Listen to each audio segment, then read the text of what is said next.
sharing for just 1 second. Okay, good. And I'll start also. 1 second. Let's make sure that Do you want me to take off the shared screen?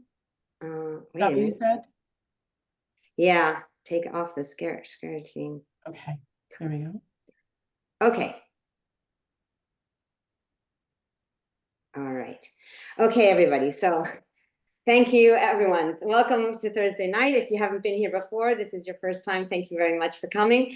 Tonight we have a very, very exciting program. I've been waiting for a long time since I was at the Portuguese summer school and people were telling the stories of Leonora Holsapple, and I had seen some things that I had read in my Baha'i history researches and stuff. I'm looking forward to learn more.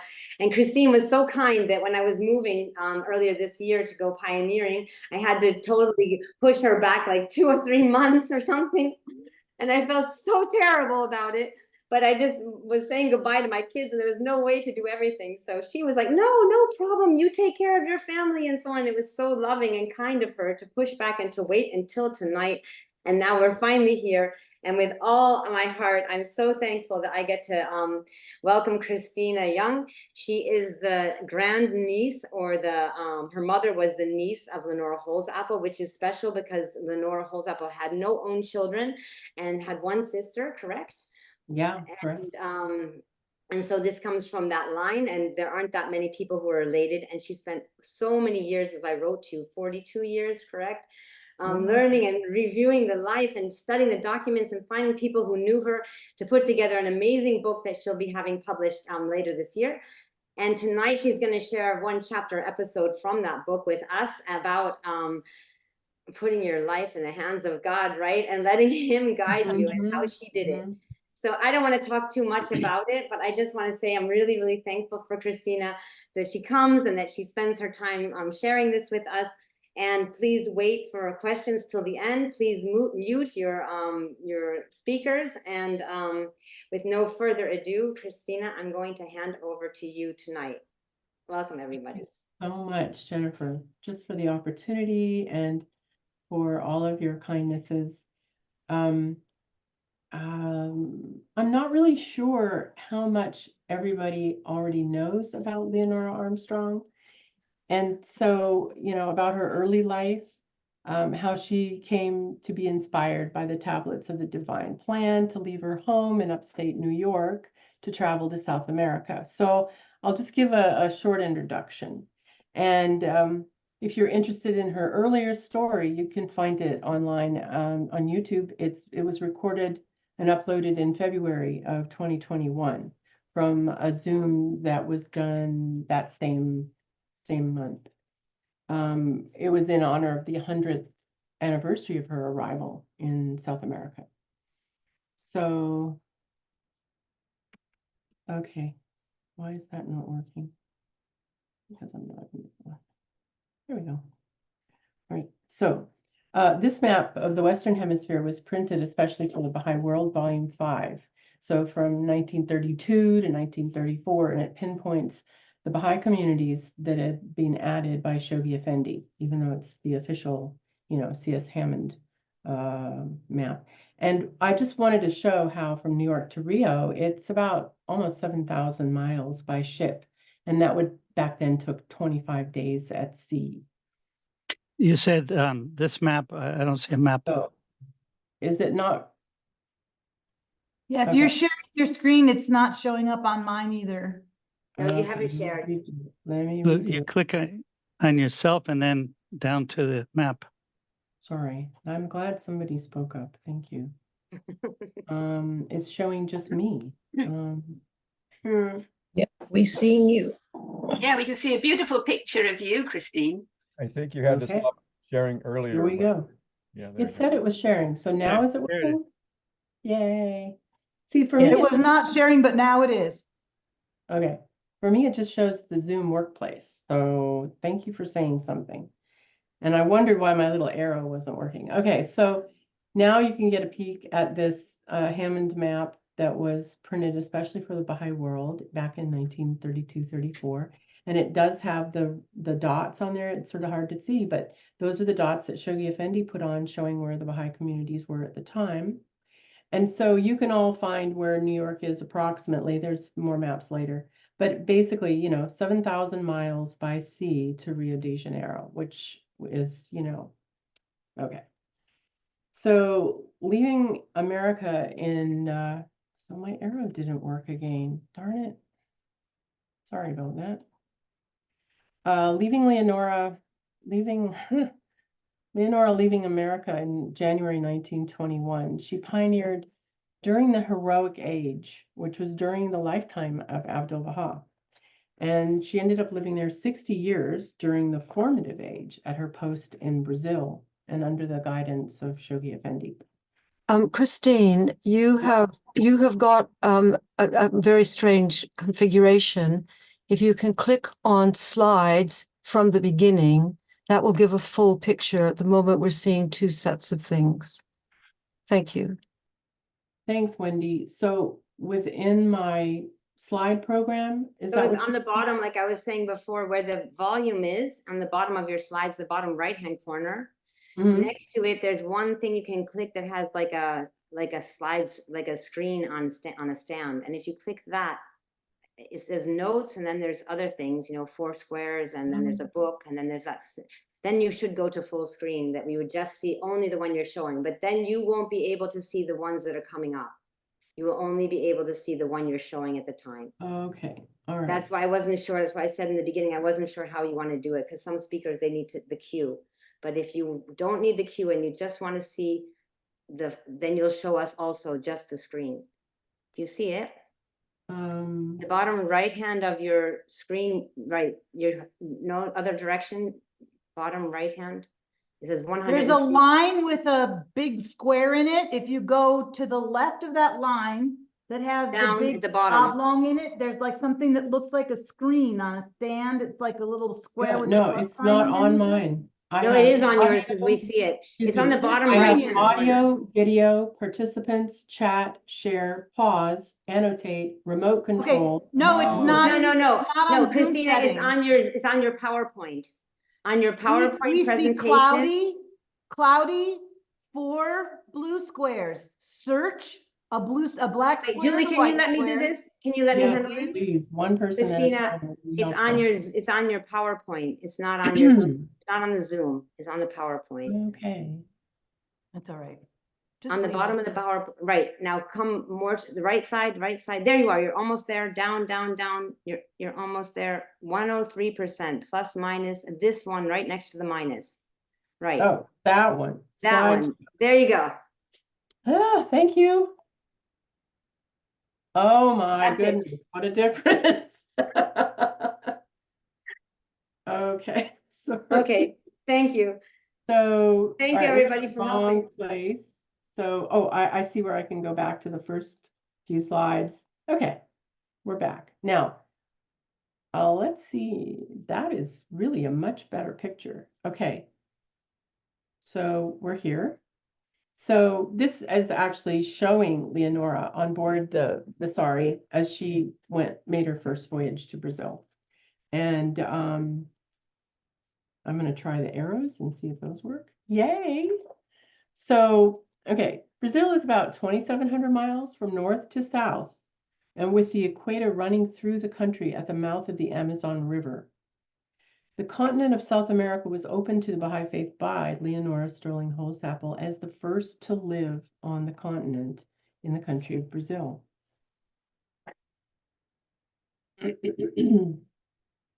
There's a close-up of the east coast of Brazil, showing all the way from Montevideo, Uruguay in the south to Recife, Brazil in the north, about 2,800 miles. So Brazil is approximately 166,000 square miles, which is larger than the contiguous 48 states of the United States. So I'm hoping that gives you just a little bit of a grounding in what was going on. And as I go through these next couple, you're welcome to be like reading these things on your own. Don't feel badly. Leonora had been in Brazil for 6 years already, and she was living in Bahia when a unique opportunity opened up for her in early 1927 through her friend, Senor Gestau of Manaus. So these are photographs of Manaus, or sorry, of Bahia. And this was near where she would have lived, on the street, one of the streets that she lived on eventually. And here she is, just to give you an idea of what she was doing before she made this trip. She was already established as an English teacher. She taught English lessons all day long, and she was teaching children and adults. Let's see if I, okay, that works. Wait, that went to 12. Was that on 12? Yeah. Sorry. So this actually shows some of the children, and the sister of this little tiny girl on the right with the little satchel is the one that told me all about this, about how the little boy with the cap is her brother. And these were siblings of Margot Gleig Worley, who became a Baha'i later on after being a student of Leonora, and then actually served the faith in Bahia herself.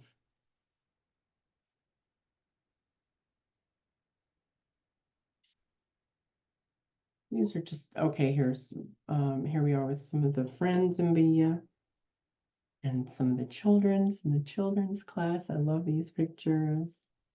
I just wanted you to see like some of the activities she was up to. Here's an adult group, and I've tried to identify a couple that I do know. Just one of the others is there, and a close-up of her. So the young man on the right with the X on his shirt is the one that she eventually wrote several letters to from America. And he was one of her pupils who also assisted her in translation work early on, and who helped her with creating a newsletter in Portuguese about the faith. So, okay. So Senor Gastão, his family also lived in the city of Fortaleza. So now you can find some of these cities here on this map. But Leonora was invited to take charge of an English institute there for a few months, and she thought it'd be a really good way to make contacts for the faith. And indeed, the friendliness that she remembered from her previous visit there in 1924 proved evident as Senor Gastão's family and their friends became interested in the Baha'i teachings. So here we have Senor Gastão, his wife, Ernestina. And this was from a previous year, but I love this one of the couple. And then here's a close-up of that northern part of Brazil. So then, in quite an unexpected way and unusual, the Baha'i cause was brought to the attention of the public. An epidemic of cholera broke out, and Leonora decided to offer her services to the public health department in distributing medicines among the many very poor fishermen's families living along the beaches. The newspapers called her the Enfermeira dos Pobres, which means nurse of the poor. And although she had never ever been trained in or practiced nursing, but this notoriety opened the door for other opportunities to share the faith, including the invitation to speak to all the prisoners in the state penitentiary in their chapel on Easter morning. Leonora's focus was continually upon those less fortunate in life, the nameless and traceless poor that Abdu'l-Baha had mentioned being the leaders of mankind in the tablets of the divine plan. By this time, Leonora now had a deeper understanding of her newly adopted country, its language and culture, and it was at about this time that she wrote the following description within her article titled, quote, "Some Experiences Among the Poor of Brazil," during the early part of 1927. It was published in Star of the West and later in Baha'i World Volume Number 3. I would like to share this partial quotation for you in her words, describing the desperate poverty she encountered there in the early 1920s. Quote, "We have had vividly portrayed to us the extreme poverty and desolation witnessed in cities of India, China, and other parts of the Orient, but few perhaps have pictured anything similar in connection with any part of our Western Hemisphere. Some may think of Brazil as still a great jungle where a living may be had for the taking. It is true that some parts of it still are, Others who've been so fortunate as to take the trip down to Rio de Janeiro on one of our up-to-date English or American boats may have been agreeably surprised to find the Brazilian capital a very modern as well as very beautiful city in which practically all the luxuries of home can be enjoyed at a moderate cost. Comparatively few, however, visit central or northern Brazil, so as to be able to form a true idea of the life of a large portion of the people. Picture, for example, Fortaleza, capital of the state of Ceará, but a short distance south of the equator, its rows upon rows of low houses joined together with scarcely a square foot of garden or a tree to relieve the glare of the tropical sun or the burning of the sand beneath your feet. And the dirt and the flies. If we are told that there is a street cleaning department, we shall have to accept it on faith. Some of the inhabitants have themselves named their city Sujópolis, the dirty city. A sewage system is only now being put in. The water is impure, yet one is thankful to have any at all in Ceará, for it is in a region subject to long droughts, which have caused the death of thousands in the past. But that which most impresses one in the streets of Ceará is the multitude of beggars, decrepit old men and women, blind, diseased, hundreds of lepers, and the many other apparently desperately poor and wretched, but perhaps too proud to beg, and the naked children wallowing in the sand. Thanks to the good work of our Rockefeller Foundation, no case of yellow fever has been reported in the capital for the past 4 years, but there are still malaria, cholera, and typhoid. Serious epidemics of the two latter broke out during my stay there, and I was able to offer my services in carrying medicine, food, and clothing to many of the sick. It was a thrilling experience to visit them in their homes, in their little huts of palm leaves twisted and tied together, with no floor but Mother Earth, with a wooden bench, perhaps a rude table, a hammock or two to sleep in, and a crucifix or picture of some saint in this which they call a home, and to try to prove them by deeds the Baha'is' faith in the oneness of humanity. There were black and white among them, and all the intervening shades, and many who showed clearly the mixture of Indian blood with the Negro or Portuguese. But all were poor, suffering, in need of human help, and all were grateful to have it given freely for the love of humanity. To some, as they became well, there was opportunity of speaking of Abdu'l-Baha, and booklets were given to the 2 or 3 who were found who could read. On one occasion, a group of children who sometimes followed me around from house to house as I made my visits stood in the doorway of one house in which I was showing a picture of Abdu'l-Baha. Each one wished to come in and look, and on being told whose picture it was, slowly pronounced his name. Thus does Leonora Holsapple describe her impressions of Fortaleza, situated on the northeastern tip of Brazil. By this point in January of 1927, after her 6 years of living there, Leonora had visited 12 of the 20 states of Brazil, and in 8 of these she had stopped off long enough to hold at least one public meeting. In the others, she'd visited the newspaper offices and talked with various individuals. And that's what I was supposed to show you a few minutes ago. Okay. So there's an even better close-up of some of those smaller cities that she would have stopped at on her boats, going up the coast north from Bahia and around towards Belém. So now we'll come back to more maps, don't worry. Shoghi Effendi, now the guardian of the worldwide Baha'i community, was in constant contact with Leonora about her work and challenges in Brazil. He addressed her as "my dear sister" and supported her with counsel, admiration, and encouragement. He had suggested that Leonora visit various of the Brazilian states through a traveling work position. However, there was no work of this kind available in Brazil for women during the early 1920s.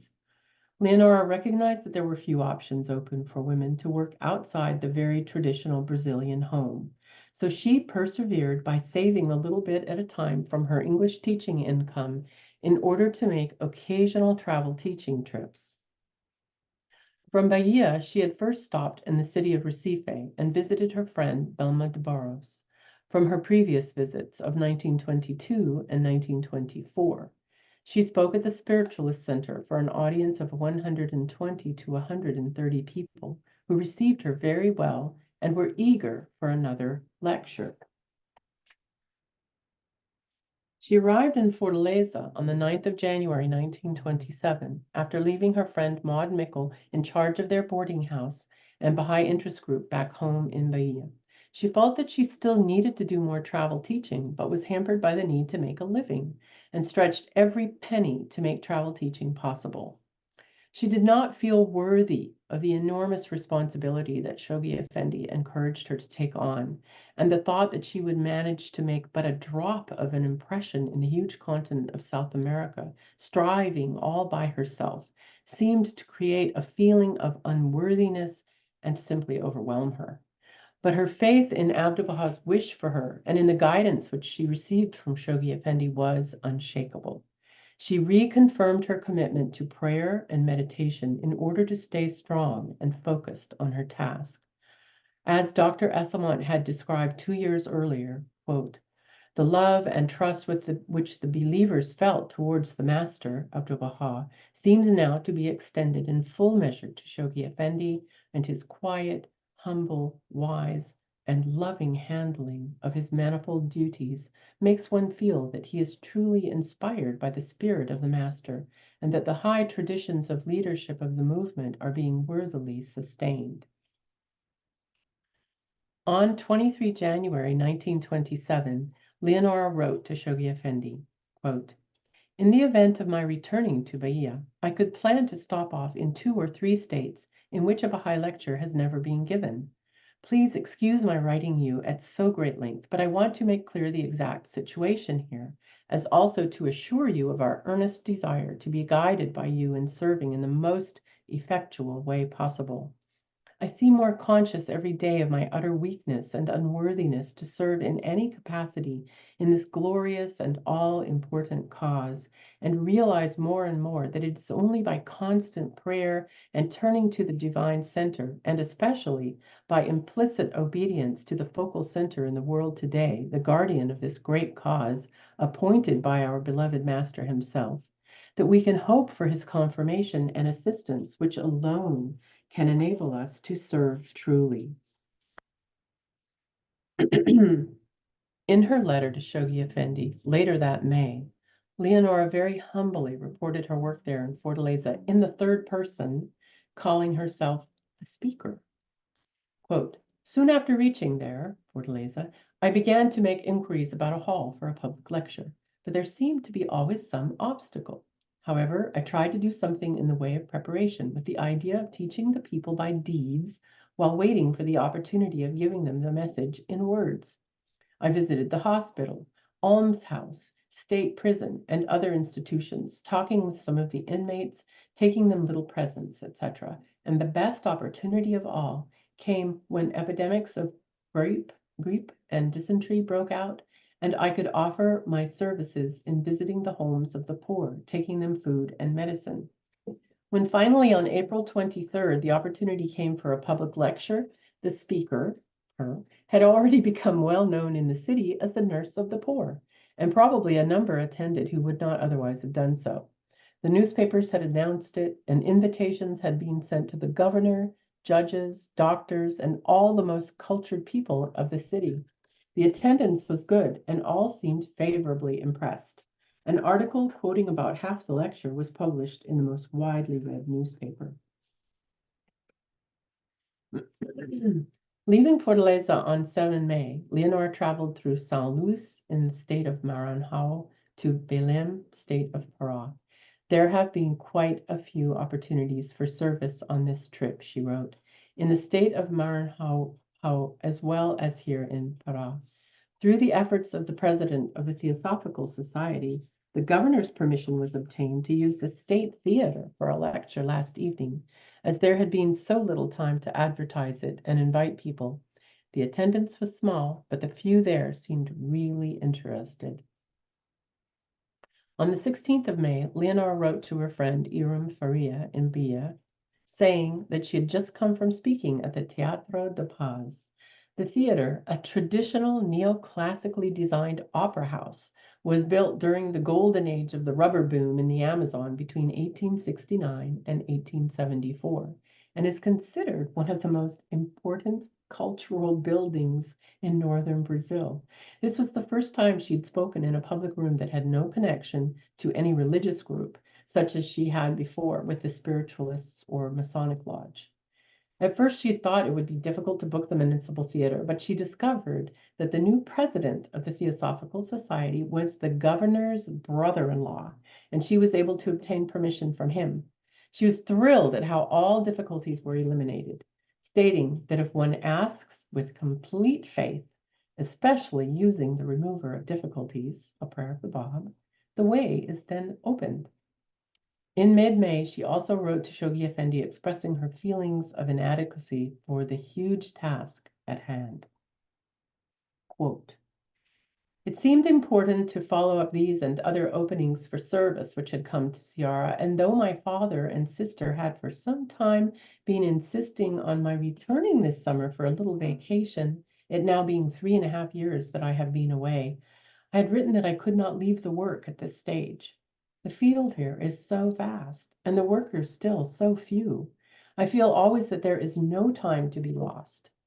However, a cablegram finally came which made me feel that I owed it to them to go, and I am now on my way, but hope to return in August or September to continue the work in Bahia, Ceará, or wherever it may seem best."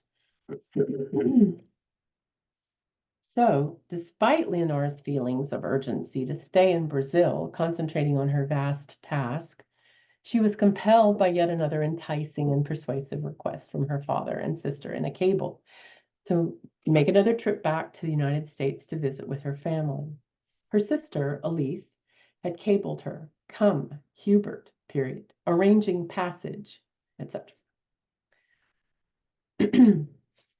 Leonora was eager to see them, and her father still held out the hope that Leonora would decide to remain near them and not return to the farthest reaches of South America. Leonora arrived in the port of New York on the Hubert from Belém Pará on Tuesday, the 31st of May, 1927. Her sister Elise, her father Sam, and stepmother Christina met her at the boat. They were all in good health, excited to see her, and having traveled from their home in California, her father had rented a small apartment at 414 West 120th Street in the city for the summer. Elise had plans to start a new job in Pennsylvania on 15th of June, and Leonora planned to travel to Adrian, Michigan to visit with their Aunt Fanny and help her by working alongside her at the youth training school for a month in place of her sister. A wonderful surprise visit, though, took place a few days after Leonora's arrival on Friday, the 3rd of June, when May Bowles Maxwell arrived in New York City from Montreal in order to attend a National Spiritual Assembly meeting. They had several very happy hours together that day. May was very interested in everything Leonora was doing in Brazil and wanted to help financially to support and increase her teaching work. They planned for another visit together later on in Montreal. A week later, Leonora wrote to her friend Iram in Brazil of a car trip she had taken with her younger sister Elise. The two sisters began a trip of several hundred miles on the 4th of June with stops in Hudson, New York, Boston, and Worcester, Massachusetts, before returning to New York City after several days. Leonora wrote, quote, "It is lovely in the country at this time of year, though it is still very cool." End quote. One could only imagine the joy it must have brought to Leonora to spend that full week with her sister, just the two of them, driving through the lovely summer landscape in luxurious contrast to the crowded buses and trains of her solitary travels in Brazil. From the family's rented apartment on 120th Street in New York, Leonora wrote, "My sister and I went alone in her little car, a Buick coupe, she doing the driving, of course, as I have never learned. Soon after we started, it began to rain, and it continued uninterruptedly until we reached Hudson, our old home, about 120 miles from here. We enjoyed the trip, however, in spite of the rain. The country is beautiful now, so fresh and green, and the fields full of daisies and other flowers. We stayed over one day in Hudson, visiting our uncle and aunt and other relatives and friends, then went on to Boston, where we spent 2 days visiting some of the Baha'is and other friends in and near the city. There happened to be a Baha'i feast while we were there, which was quite a treat to me. It was so long since I had attended one. I told them I wanted to just listen for a change, but they would not agree. They were so anxious to hear all about the work in Brazil, so I had to do most of the talking. On our way back, we stopped over one night at Worcester. I think it's either Worcester or Worcester, I don't know, at the home of Mr. and Mrs. Howard Struven. They are among the oldest Baha'is in this country and are real Baha'is. One feels such a spiritual atmosphere in their home, such peace and love, a little bit of heaven on earth. We drove back from there yesterday, nearly 200 miles, and fortunately it was pleasant, a perfectly beautiful day. My sister must begin her new work in Pennsylvania on the 15th, so I guess we shall not have any more trips together. That summer, the Baha'is of the East Coast were excited by the upcoming visit of the cousin of Shoghi Effendi, Ruhi Afnan, a member of the Holy Family.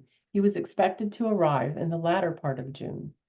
Ruhi Afnan would have known who Leonora was because, as secretary to Shoghi Effendi, he had just drafted a letter to her from Palestine dated 15th April 1927. After the surprise visit with Ruhi Afnan in New York City, it was time to return to Montrose, Pennsylvania, where her sister Alith had taken her new social work job. The two sisters traveled with their father. Quote, to Montrose, Pennsylvania, it is a beautiful spot high up in the hills and considered very healthful, so I hope that Alith will keep well there. We stayed over one night with her, then father took me just a little of the way to Buffalo the next morning.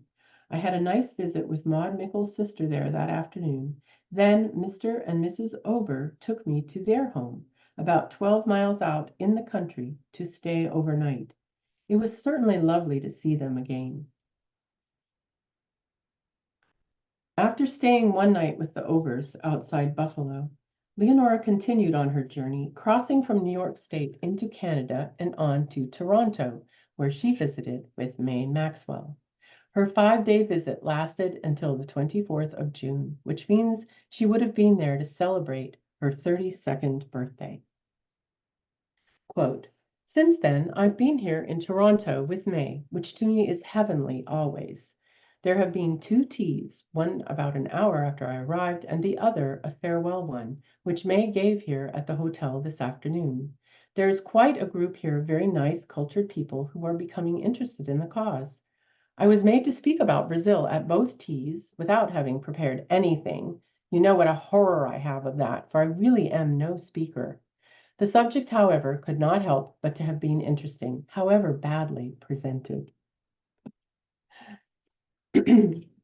While staying at the King Edward Hotel for a week in Toronto with May Maxwell, Leonora was the speaker at several teas hosted by May. In this way, they were teaching about the Baha'i faith and also sharing interesting news about life in Brazil. On the 24th of June, she wrote to her friend Iram Faria in Brazil, quote, I've just come back from the station where I went to see May on the train for Montreal, and I'm feeling a bit lonely now here at the hotel without her. I expect to leave for Adrian early in the morning. As I have probably told you, I plan to work at Adrian for a month. It will really seem good, I think, to stay as long as that in one place. I must have packed and unpacked my things at least a dozen times since I left Ceará, and perhaps I shall have to do so 2 or 3 dozen times more before I reach Bahia. But of course, I do enjoy visiting my relatives and most intimate friends. It is quite worth the trouble of traveling. Another positive aspect of Leonora's time in the United States was that she had the opportunity to regain her strength after the poor diet and serious illnesses experienced while first becoming established in Brazil. The effects of working long hours, her shortness of funds, eating a limited diet with her host family, staying in a windowless single room and unable to cook for herself early on in Santos, and working long hours teaching and running the small school in Bahia had taken a toll. But she was now able to eat a larger variety of foods and felt it a special extravagance. Everyone who knew her commented on her paleness and the change in her health during the time she was away and just wanted to feed her. While still in Michigan working with her Aunt Fanny, Leonora was beginning to plan for her return to Brazil. The work of looking up shipping lines and their routes must have been daunting without a telephone or the internet, but as she investigated, she found there were many places she would love to visit and speak about the Baha'i movement. May Maxwell had encouraged her in the idea of visiting as many ports as possible where no other Baha'i had visited before, among the islands of the Caribbean and the cities along the northern coast of South America. Leonora was considering trying to visit several other countries on her way back to Bahia, but the planning was truly difficult, with arranging ship travel between smaller cities, not knowing the full details of routes and cost. She had to have faith that if she made the effort, the right boat would present itself and she would not run out of money along the way.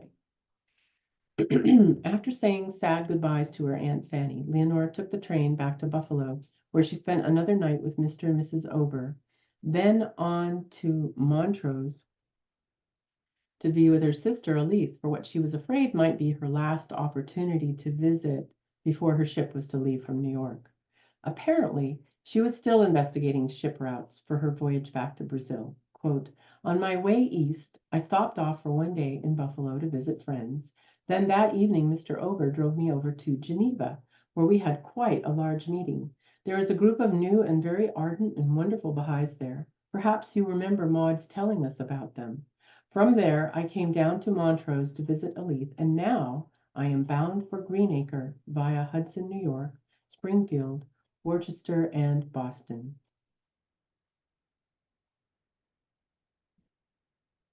Leonora continued on from Monticello alone to Hudson for her second hometown visit this year.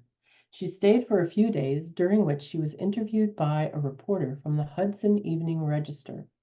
2 days after her departure, the following article appeared in the evening paper. Quote, Hudson Evening Register, New York, August 15, 1927. Headline, Former Hudson Girl is on lecture tour. And then it goes on, Miss Leonora S. Holsapple, formerly of Hudson, but for the past several years a resident of Brazil, South America, who has been spending a short time with friends and relatives in this city, left on Saturday for New York City, where she will spend several days visiting her father, Samuel N. Holsapple of Hollywood, California, and her sister, Miss Elise Holsapple of Philadelphia, both of whom are now in New York City. Miss Holsapple expects to sail on August 25th on the steamship Dominica of the Furnace Line for South America, stopping at St. Thomas, Martinique, Barbados, Panama, Colombia, Venezuela, Trinidad, Dutch Guiana, and other places. The trip will consume about 3 months, as Miss Holsapple will conduct a lecture tour, giving talks on the Baha'i movement in the various places where she stops. She will reach Brazil during the latter part of November. Miss Holsapple will be remembered by many friends in this city. She is a graduate of Hudson High School and also of Cornell University, having made a brilliant record at both institutions in scholarship. Well, this itinerary did not end up being her final list of ports of call, as her steamship route research continued, and she delayed her departure yet 1 more week. Ultimately, Leonora managed to organize a longer stay at Greenacre in Maine and an extra week in New York City to visit with her family before leaving. This made her father very happy, as he was not scheduled to leave for his home in California until 4 days before her ship left for Brazil. Leonora's decision to travel up to Elliott, Maine to spend time at Greenacre proved to be fortuitous, giving her opportunities to visit with many friends, as well as speak to the gathering there of her work in Brazil and her plans to travel and lecture during her return voyage. Large crowds had gathered at the retreat in order to meet and hear Ruhi Afnan. She also had another chance to visit with May Maxwell, who continued to encourage her at every opportunity to plan her return throughout the Caribbean. Leonora was asked to speak about her work so far in Brazil and about her plans to travel extensively before returning to her home in Bahia. Apparently, her talk stirred up great interest among the assemblage of friends, and providentially, the path was opened up for her that at the age of 32, she was to achieve the longest, most involved travel teaching trip of her life. Quote, in one letter, I know I told you that I had given up the idea of going to Venezuela and Panama, for I saw that it would cost a great deal more than I could possibly afford. But the people at Greenacre became so interested when I gave a talk there, they voted to give me $200 from the National Spiritual Assembly Teaching Fund so that I might visit these other places. So of course I must, and I pray that they may not be disappointed in the results. You will pray too, won't you? I am thrilled at the thought of carrying the message to these new countries, and yet it seems to me that no less qualified Baha'i than I could be sent. Back in New York City, Leonora tried to squeeze visits with friends into every last second of her time, feeling invigorated by these last chances for close fellowship. Who knew when she would be back on American shores again? And, quote, there was always someone I wanted to talk with about something, and I was moving around so much.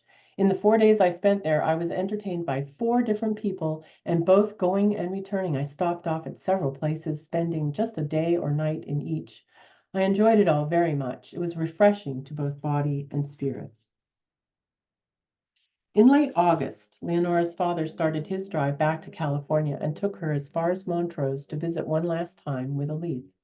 Staying with her sister again in Montrose from the 27th to the 31st of August, Leonora was savoring every minute of being with her only sister when sad word reached her from Bahia that her dear friend and the first Baha'i in Recife during her visit there in 1922, Belma de Barros, had passed away. Her grief at the passing of her friend compounded the sadness of having to say goodbye to friends and family for an unknown number of years.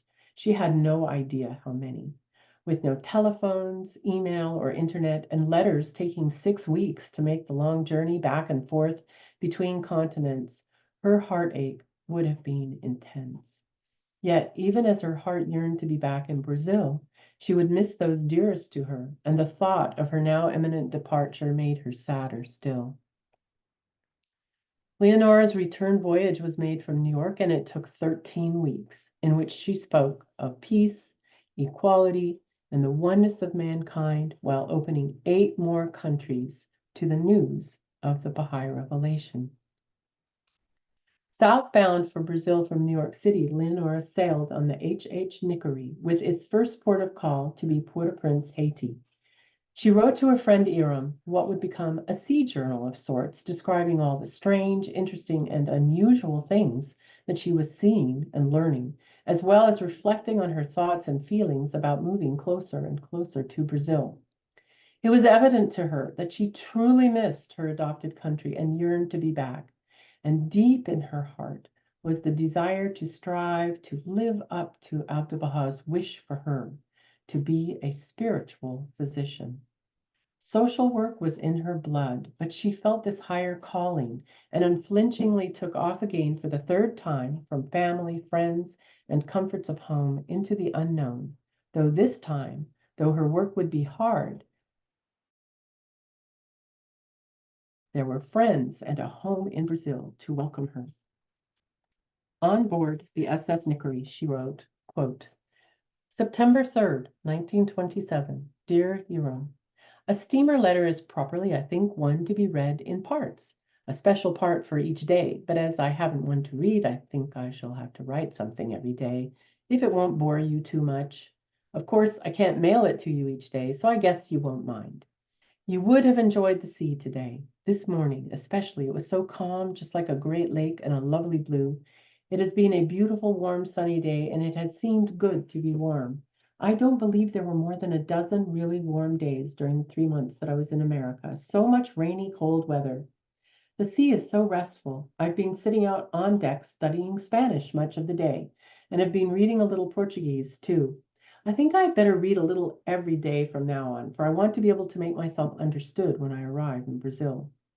My cabin mate seems a very frigid person, and I thought at first the other passengers seemed cold and unfriendly, but the latter part of the afternoon got into conversation with a very nice American girl, and through her have met some others who promised to be interesting.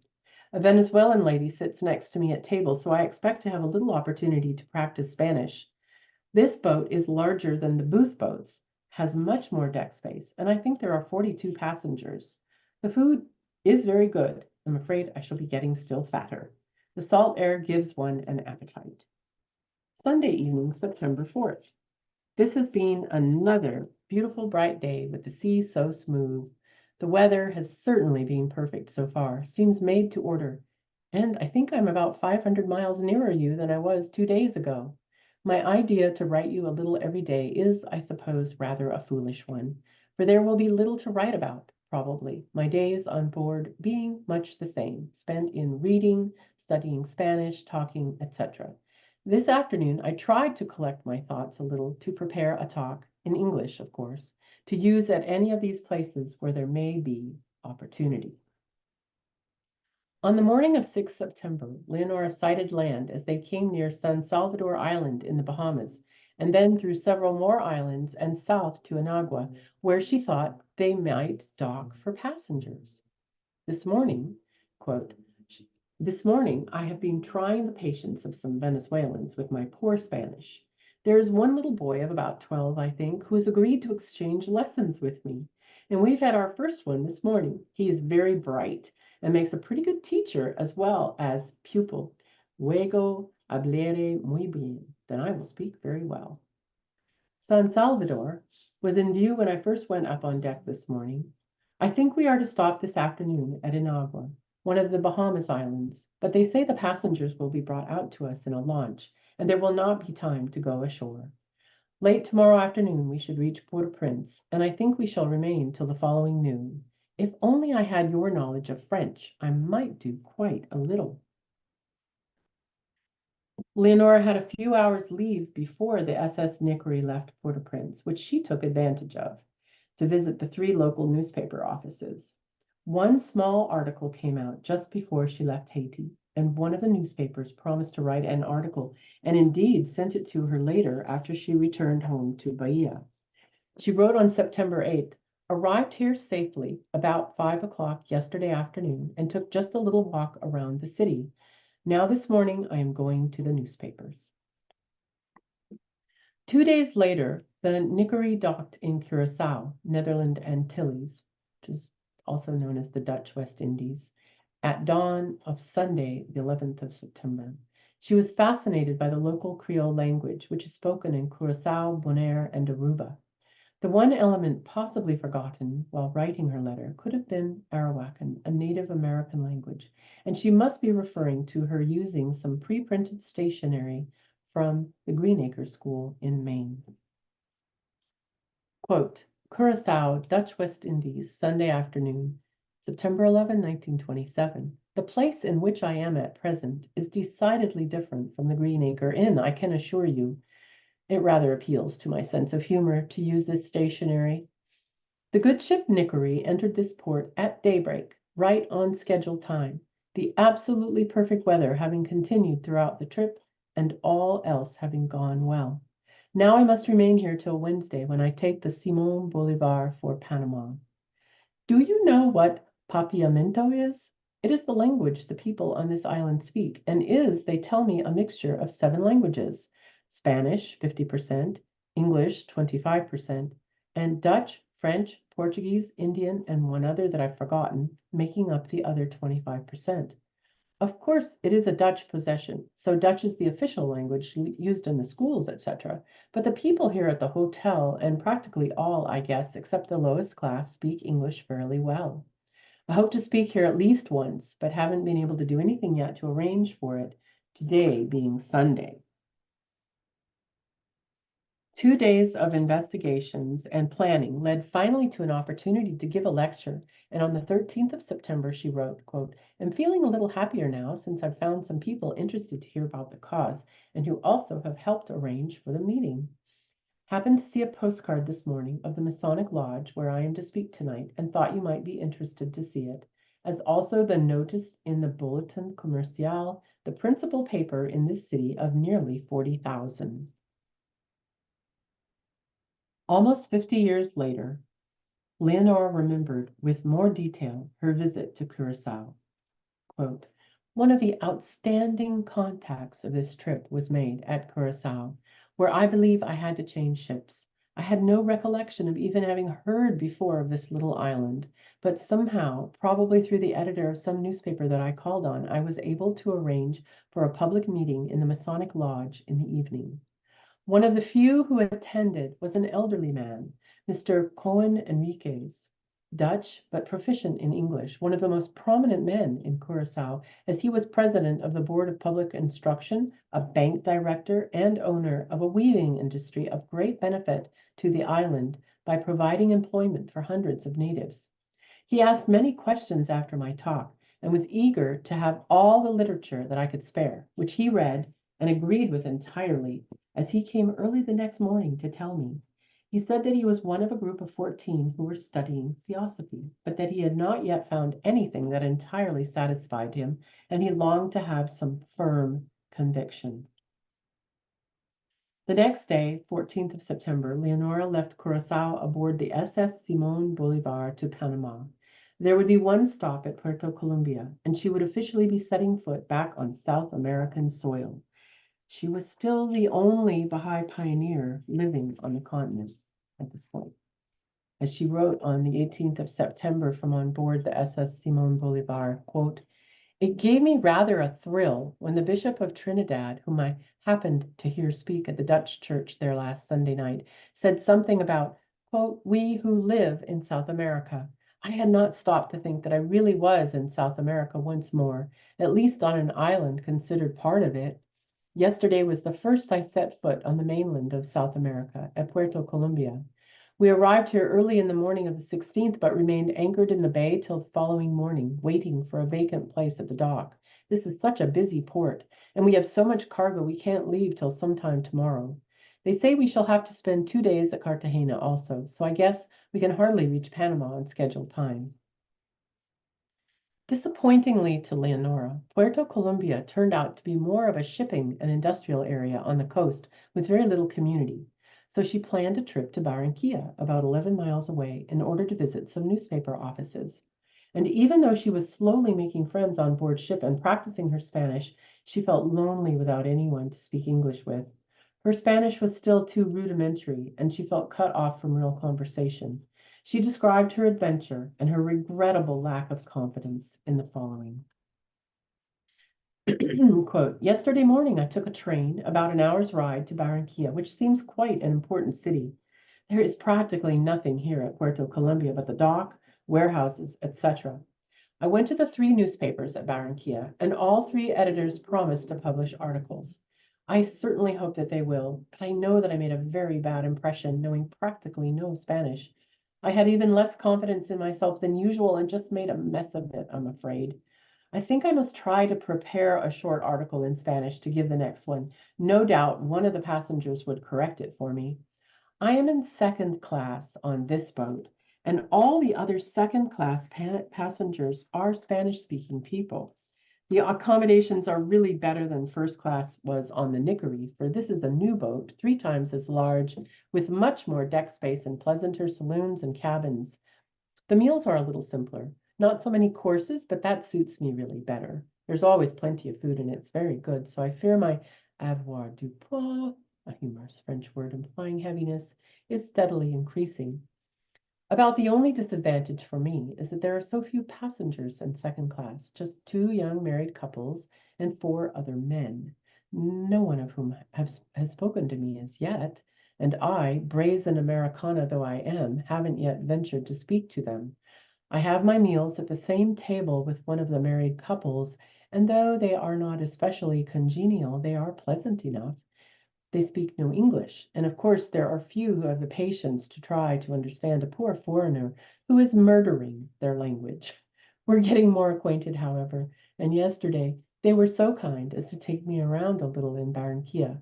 Of course, I have plenty to occupy my time without having anyone to converse with for a few days, but I think I am not by nature inclined to solitude. Anyone reading the account that I have kept of the little work I've been able to do so far, which I think I shall enclose for you to read, might get the impression that I simply accosted everyone that came my way and began telling them about the cause. But I really don't quite do that, as of course I needn't tell you. Generally, on a ship, everybody talks to everybody else, and the first questions are pretty sure to be, where are you going? And what are you going to do there? Perhaps not, but quite so bluntly. So usually I am obliged to explain my mission the first thing. So what Leonora refers to as her record of little work, we view 105 years later as utterly courageous efforts. Leonora never felt that she was doing enough. She must have been referring to her lots to occupy my time as her translation work and letter writing, all very lonely occupations. Leonora received the following letter from Shoghi Effendi.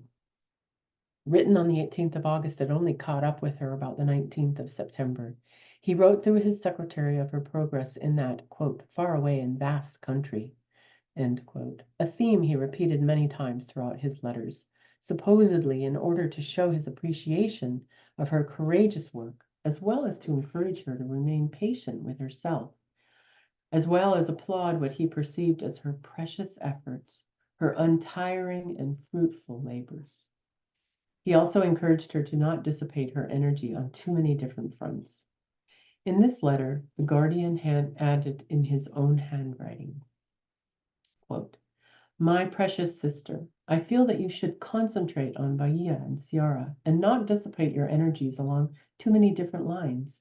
Your letters are always stimulating and refreshing to me.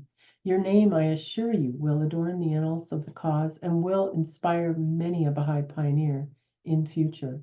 You cannot realize the splendor and significance of the work you are doing at present. May God grant strength and patience in your exacting yet sublime task. Signed, Shoghi.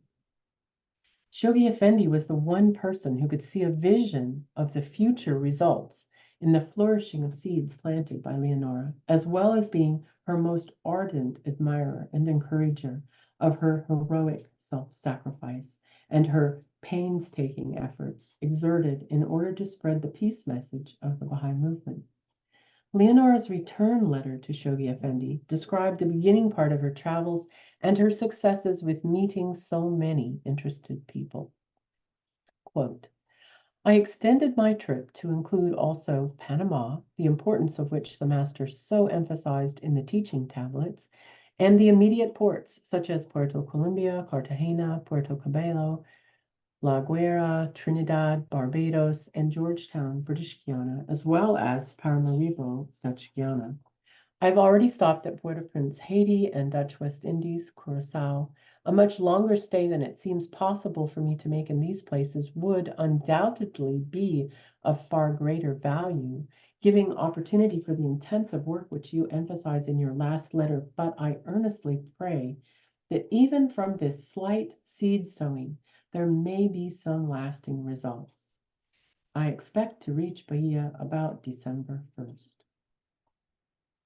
The editors of the three principal newspapers in Port-au-Prince promised to publish articles about the cause. The only one which came out before I left, she wrote, gave a short article on the front page in which it was stated that further information about the cause would be given later. In Curacao, Dutch West Indies, the editor of the one important paper gave me a letter of introduction to the president of one of the Masonic lodges, through whom it was possible to arrange for a lecture in the Masonic Hall.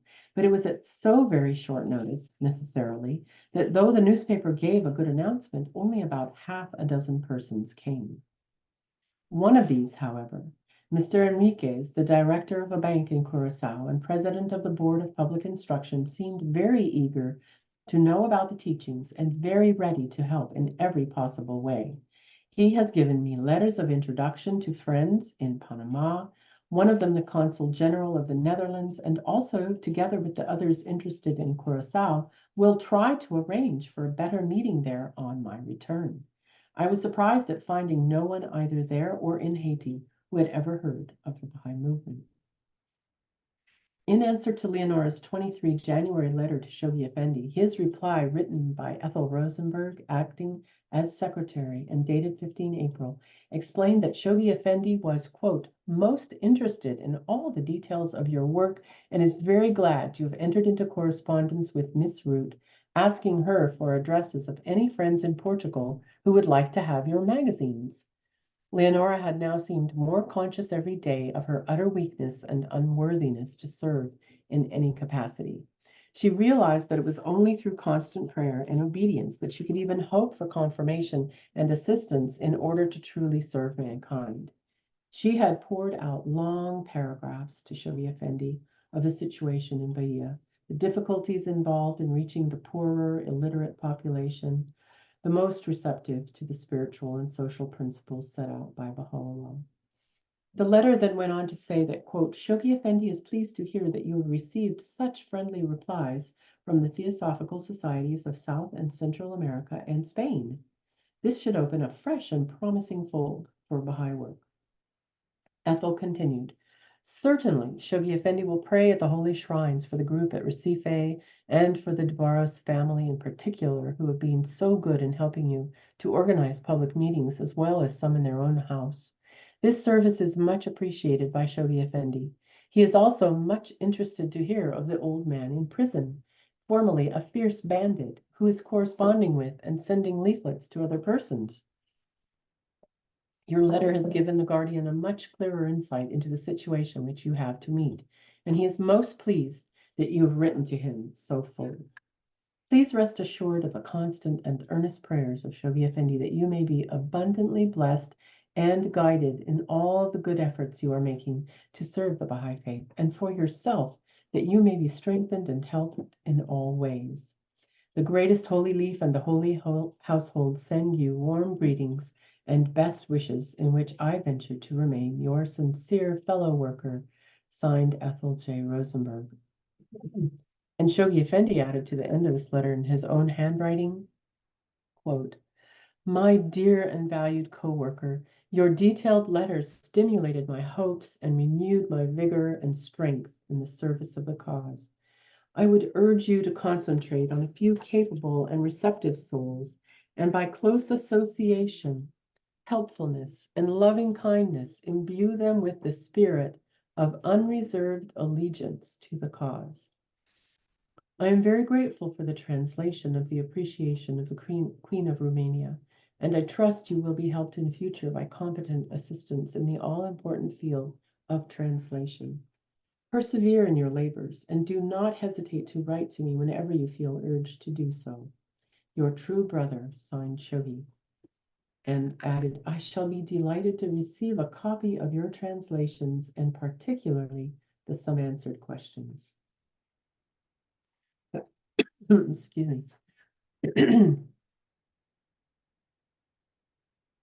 Leonora also replied the same day from on board ship to Shoghi Effendi's earlier letter from April, expressing her appreciation for his letters and addressing his questions about her return to the United States and the interruption in the translating work.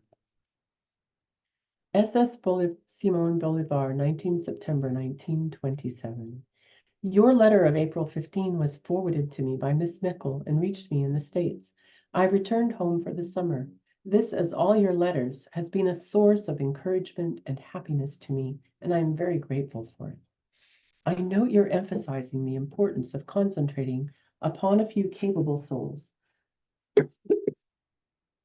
and shall certainly try to keep this in mind in my future work in Brazil. I regret exceedingly the interruption in the publishing of our magazine and in the other translating. While in Ceará, I had at least 2 hours free every day to work. So sorry. On the translation of some answered questions. And thus, if it had been possible to continue as planned, I should have been able to send you the completed translation in June.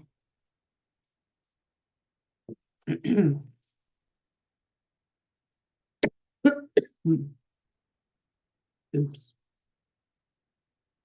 Leonora explained in her letter to Shoghi Effendi that she'd only finished the first 3 parts of the book some answered questions, chapters 1 through XLV, and forwarded these pages to him with her letter. She promised to send the rest once she had arrived home in Bahia. Even though the translation work was interrupted, she described her trip and being with her family and friends while in the United States as having been a very uplifting experience, adding that the association with the Baha'is this summer, especially in Greenacre, has been of great benefit to me. Leonora's first talk. I'm sorry. I'm just going to pop in a cough drop or something here for my throat, just briefly, and then continue. Leonora's first talk at the Curacao Masonic Hall on the 13th of September attracted a very small attendance, remember, but included in the audience had been one genuine, true, and helpful seeker. An elderly man, Mr. Enriquez, who spoke English and had many contacts throughout the Caribbean coast area, from Panama all the way to Paramaribo, and proved to be an invaluable resource and of great assistance to Leonora's efforts. Quote, before I left Curacao, Mr. Enriquez came to see me again, bringing letters of introduction to relatives and friends of his in Panama, among the latter, the Dutch Consul General, all of whom were most helpful to me during my stay in Panama. Besides these interesting contacts with individuals during the few days spent in Panama, and through them, one public meeting was arranged for. The attendance was small, owing to the very short time for announcing it. But this led to a long interview with an Englishwoman reporter for the Star and Herald, who was exceedingly interested and with whom I left literature. Also, the resulting article in her paper was good. Leonora reflected on the guidance that she continued to receive every time she stepped off a ship onto virgin territory for spreading the news of the Baha'i message and leading her to all the perfect contacts each time she came ashore at a new port city. She must have been encouraged by all the friendly people she met who were open and curious to know more about her thoughts on peace and equality. Mr. Enriquez of Curacao has certainly proven to be the key to Panama, she wrote. His relatives and friends here have been just wonderful, doing everything possible. 4 days later, she was back in Curacao from Panama, where she was once again assisted by Mr. Cohen Enriquez. Mr. Enriquez, of Dutch ancestry, was not only proficient in English, but he was one of the most prominent men in Curacao. As president of Board of Public Instruction, bank director, owner of a weaving industry, charter member of 29 men who started Rotary International in Curacao in 1937. He was from a long line of Jewish ancestors who had settled in Curacao in the 1600s. His kindness and contacts paved the way for much success during Leonora's trip and for many years after. Quote, as Mr. Enriquez knew that my ship would stop for a day at Curacao on the return trip from Panama, he had it announced in the newspaper for 2 days before that I would give a talk again at the Masonic Hall.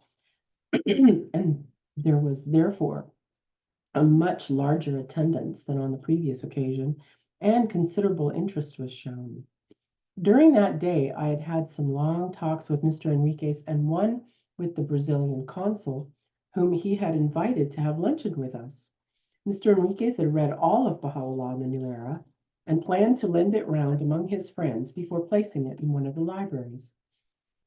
For a long time after my return to Brazil, I continued to correspond with Mr. Enriquez, and I believe that he rendered great services to the Baha'i faith in Curacao. Leonora described in her letter back to Bahia with amazement that she'd even been to lunch with Mr. Enriquez and the Brazilian consul. Quote, all day yesterday we were at Curacao. I saw quite a little of Mr. Enriquez, had lunch with him, and the Brazilian consul, and had a long talk with Mr. Enriquez afterwards. I feel that he is an unusually fine character, and that he will do a great work for the cause in Curacao. As they had announced in the paper for 2 or 3 days before I arrived that I would speak at the Masonic Lodge last evening, a few more people came this time, and so, I hope, a few seeds were sown. Mr. Enriquez has given me a note of introduction to an intimate friend of his at Trinidad, who he assured me would help me in every way there. He also put me in touch with people in all the other places that I am to visit. Isn't it wonderful that Curacao, a place that I had never heard of and stopped off at only because I had to change boats there, should prove to be the key to Panama and perhaps to these other places? So many people had asked me why I was going to Panama via Curacao, there being other lines that go direct, that I had begun to wonder myself, but thought there must be some reason. So in an era when a young woman striking up conversations and talking to strangers was not entirely proper, Leonora had relied upon introductions from other people or letters of introduction, such as what Martha Root used in her travels and meetings with prestigious citizens when she first arrived in a city. This was especially needed in order to meet with any prominent people, and she seemed to have a certain guidance and knack for networking with the perfect contacts while on board the numerous ships taken throughout her journey south. Making cold calls to foreign newspaper offices and speaking to editors about her peace message and desire for a venue must have been very difficult for her naturally timid personality, never mind the hurdles to overcome with a new language. After 4 weeks of immersion in Spanish and through tutoring with a few friendly co-passengers, she felt she was making progress at last, but exclaimed the confusion of all the different languages. So sorry. But she exclaimed the confusion of all the different languages clambering in her head. German, Portuguese, French, and now Spanish, all added to her Greek and Latin.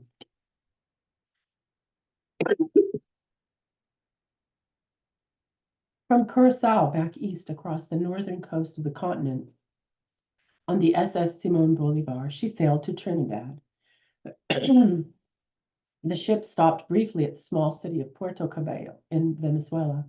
With little time at hand, she still visited the small newspaper there. She wrote about her visit to Iran. Quote, just now, we are at Puerto Cabello, and it seems to me the very hottest place I have ever been in yet. This afternoon, I walked all around town. It is not large, about 14,000 inhabitants. I went to the one newspaper in the place and was very well received. We expect to reach La Guaira tomorrow, and I hope to have time to go to Caracas, as that seems to be a much more important city. She was meeting many interesting people of many different nationalities.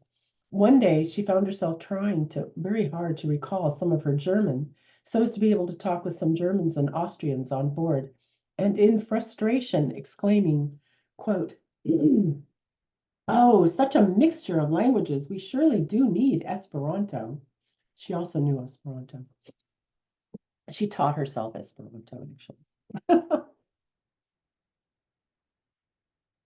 Once arrived in Port of Spain, Trinidad, Leonora found it more difficult, even with Mr. Enriquez's help. In her memoir, she recalled finding resistance to all her efforts.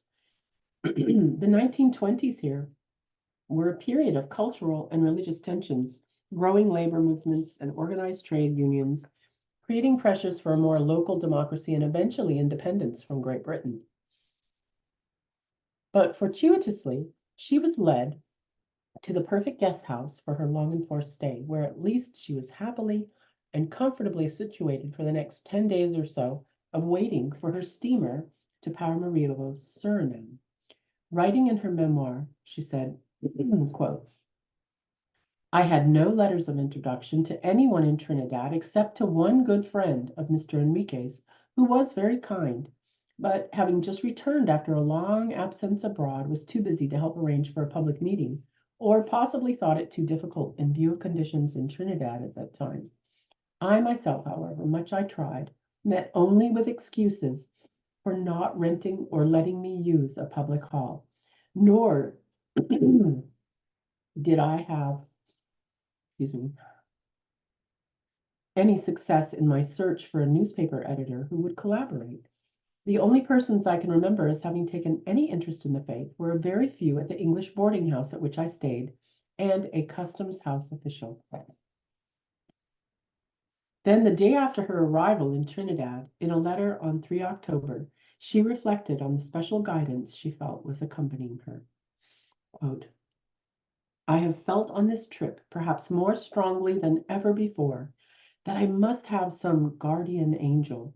I have told you how the way has opened for service everywhere, but also in just the things pertaining to my own personal comfort and convenience of no particular importance, such as baggage and hotel arrangements, etc.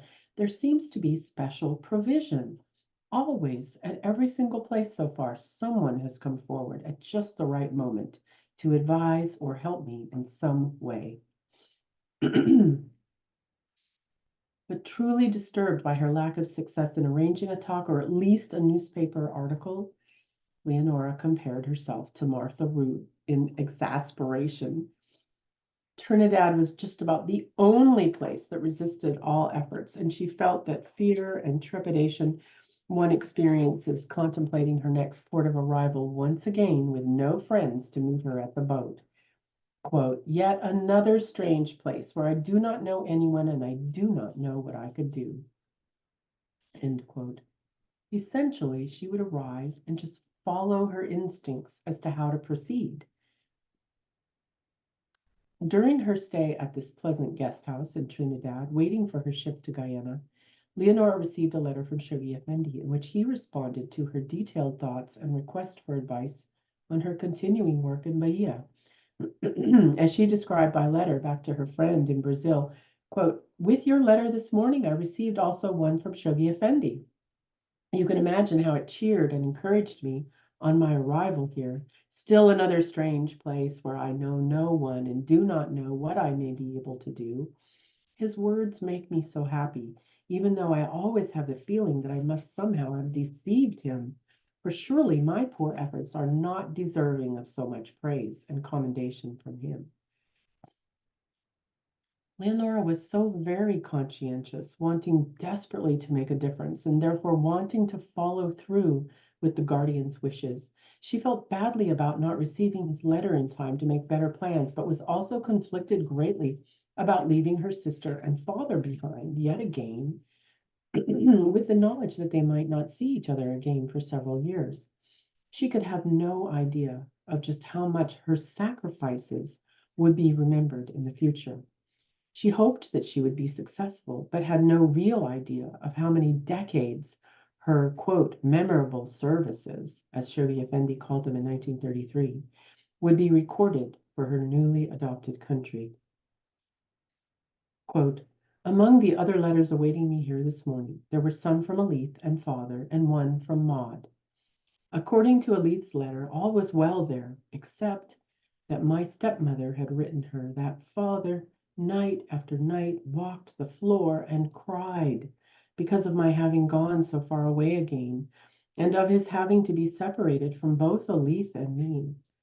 Of course, it makes me feel very badly, but someday, perhaps, he will not be sorry. Waiting for her next ship, her stay in Port of Spain turned out to be quite relaxing. She wrote and waxed nostalgic for her garden in Bahia, while also describing some of the frustrations of organizing the next portions of her travel. She enjoyed observing the different groups of people and was intrigued by the many different cultures to be found mixed together in Trinidad. Quote, early this morning, there was a bentivi, a great kiskadee, in the guava tree just outside my window, and there were some of those little bluebirds, too. So trying to be positive about her long enforced break in travel and the unknown itinerary as she stopped in each port and discovered what options were available at the time, she wrote, do you realize that 4 weeks from tomorrow I shall, I hope, be setting sail for my beloved Brazil? I have been to 2 or 3 steamships companies here and have asked also the Brazilian consul, but all tell me that there are no boats of any kind from here or any point near here to northern Brazil. So there's no other way but to go from Barbados on the Lamport and Holt line direct to Rio, and then up the coast to Bahia on the dear old Lloyd Brasileiro or a nice little Ita, which is a steamboat, whichever comes first. After 5 days of no inroads at setting up a public meeting, in desperation, Leonora decided to just go find the nearest church and introduce herself to the minister. She felt it was a feeble attempt, but knew that her efforts might possibly have an effect later on, and further described how she overcame her frustration. Quote, "One might think that I had come to Trinidad for a rest, for I seem to have done nothing so far but write a few letters, walk to the post office to mail them, to the American consulate in the hope of receiving some, etc. Mr. Enriquez of Curacao had given me a note of introduction to a friend of his here. So I was to be here for so long, I thought it best to wait to see what we would do before attempting anything by myself. As he, however, had just come back with his family from England and had to see about getting a house, etc., he could not, of course, give me very much time. He called the second day after my arrival and said he would see the Grand Master of the Masons in regard to my speaking there. The next afternoon he came with his wife and daughter and took me for a lovely auto ride, but he said that the Grand Master had not consented to my speaking at their hall, that it had never been done. He said that he would see another Mason the next day, however, and let me know, but I have not yet heard from him. Yesterday afternoon I got quite impatient when I realized that it was my 5th day here and I had as yet done nothing. So I got an inspiration, ? To call on some of the ministers. I just went out in the street and asked the way to the residences of the ministers of the first 2 churches I happened to see. Both received me very well, said that they would be interested to read the booklets, quote, neither had ever heard of the Baha'i cause before, and that they would get in touch with me later. One gave me a good hour's dose of theology. He is the kind that gets more pleasure from hearing himself talk than he does from hearing anyone else. So I think he fully enjoyed my visit. I suppose that was a seed dropped by the wayside, not especially on fertile soil, yet who can tell? He seemed sincere, and he referred me to some other missionaries here whom I have been seeing today. Leonora was utterly at a loss as to what to do, what more to do in this long enforced layover waiting for her next boat, in a place where she seemed to be making little inroads in teaching at all. However, she tried to keep meeting people as well as corresponding with her contacts in her various recent ports of call, forwarding pamphlets in Spanish to Curacao that she ended up not needing in Trinidad, and running out of her supplies of copies in English. During her walks, she observed the variety of peoples and distinctive styles of dress that she was not familiar with, noting in her letter, quote, "There's a large East Indian colony here, and it seems strange to see them walking about the streets in their very different dress. The women wear rings in their noses. Some have several rings all around the lobe of the ear. Also, their arms are half covered with bracelets. They wear anklets and, of course, necklaces of various kinds. They are mostly Hindus, a few Mohammedans, I think." After her somewhat frustrating but relaxing stay in Trinidad, Leonora set off for Barbados with stops in Georgetown, British Guiana, and Paramaribo, Suriname, which is now Dutch Guiana. Her reception in Paramaribo was so much more encouraging, beginning with these glowing newspaper articles published right at the start of her 5-day visit, and one right before her departure for Georgetown. De West newspaper, Paramaribo, 22 October 1927. An Apostle of Peace. That's the title. "We had the pleasure of meeting Miss Leonora Sterling Holsapple, an American by birth, who is spending a few days here on her way to Brazil. She is a follower of the peace movement, but belongs to a society which actually dates back some centuries and had its origin in Persia, thus a forerunner of the present peace movement. Miss Holsapple travels mainly at her own expense. Yet she is not wealthy and had to earn her living on a previous visit to Brazil by teaching English. She plans to discuss the movement, which is called the Baha'i Movement, on Monday at 8 o'clock in the lodge. Entrance is free. Miss Holsapple is leaving again with the Kotika in a few days' time." In Suriname, Leonora experienced another series of wonderful assistances from friends of friends who paved the way for much meaningful interaction and opportunities in this Dutch colony. As she described in her memoir, quote, "This friend of Mr. Enrique's, however, gave me letters of introduction to two friends of his in Suriname, which, together with the letter of introduction that I had obtained from a fellow passenger on the voyage to the United States in May, who had first given me the idea of going to Dutch Guyana to spread the faith, all opened the way in Paramaribo, Suriname, for a lecture at the Masonic Hall on the 24th of October, and also enlisted the aid of one of the theosophists and that of the editor of one of the two newspapers. Though extremely busy men, these two friends assumed practically the entire responsibility for all the arrangements, such as taking me to the police commissioner to obtain the necessary permission for the lecture and to call on other important people. They had 200 invitations printed, which the editor himself addressed and had distributed among the most prominent people of the colony, including the governor, who wrote me a letter regretting his inability to attend, but saying that he would send someone to represent him. My editor friend also wrote a long article about the faith for his paper before the lecture and an excellent account afterward. Also on his own initiative, he put in his paper on the day of my departure from Suriname a notice to the effect that Baha'i literature would be given to all who applied to me at the hotel. Knowing nothing of this, I was astonished when people began coming early in the morning and feared I should not have a chance to do my packing and make the necessary farewell calls. The tiny package of Dutch booklets, all I had been able to obtain, seemed almost like the loaves and fishes. But of some who requested several booklets for friends, I took their addresses so as to be able to send more later from Brazil.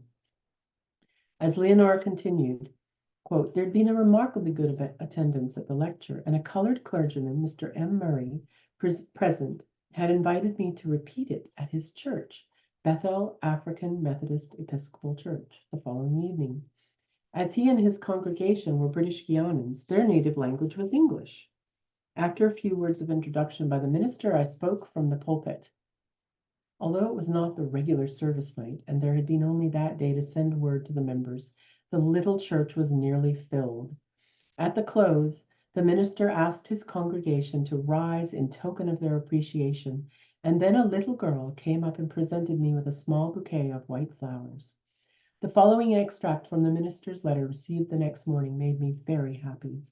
Quote, he wrote, "Let me thank you for the interesting and searching lecture you delivered last night at the church. I think I am voicing the sentiment of all who were present and listened with rapt attention that your discourse was one of momentous significance. It I put in brackets, it consisted almost entirely of quotations from the words of Baha'u'llah and Abdu'l-Baha. I can assure you that reminiscence of that night will ever be fresh in our memories, and that we shall try to adapt ourselves to put into daily practice that important subject, unity. Let me remind you, if you are so pleased, to send me a dozen or more of the typed pamphlets, What is the Baha'i Movement, and also some of those you gave me to distribute in the church last night." Of her teaching over those 5 days in Paramaribo, Leonora wrote, quote, "Through the agent of the steamship company, other important contacts were made in Suriname, such as with the editor of the other of the two newspapers who called on me and wrote a good article, and with the Lutheran minister and his son and English daughter-in-law, all of whom became most friendly and invited me to spend every evening at their home.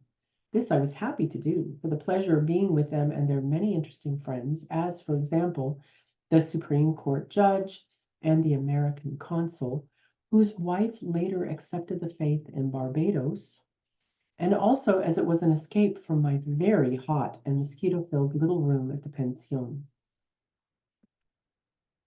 After about 5 days in Paramaribo, Leonora sailed on the 26th of October to the region of Demerara, which includes the city of Georgetown, Guyana, now British Guyana.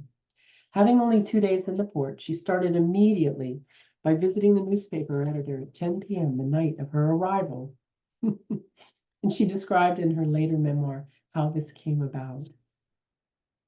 Quote, "A passenger with whom I had had some conversation on the way from Trinidad to Suriname, and who had promised to help me with contacts in Georgetown, British Guiana, in case my ship stopped there long enough on the return voyage, sent a friend of hers to meet me at the quay, and what seemed like an answer to prayer, there was to be a 2-day stop, we learned.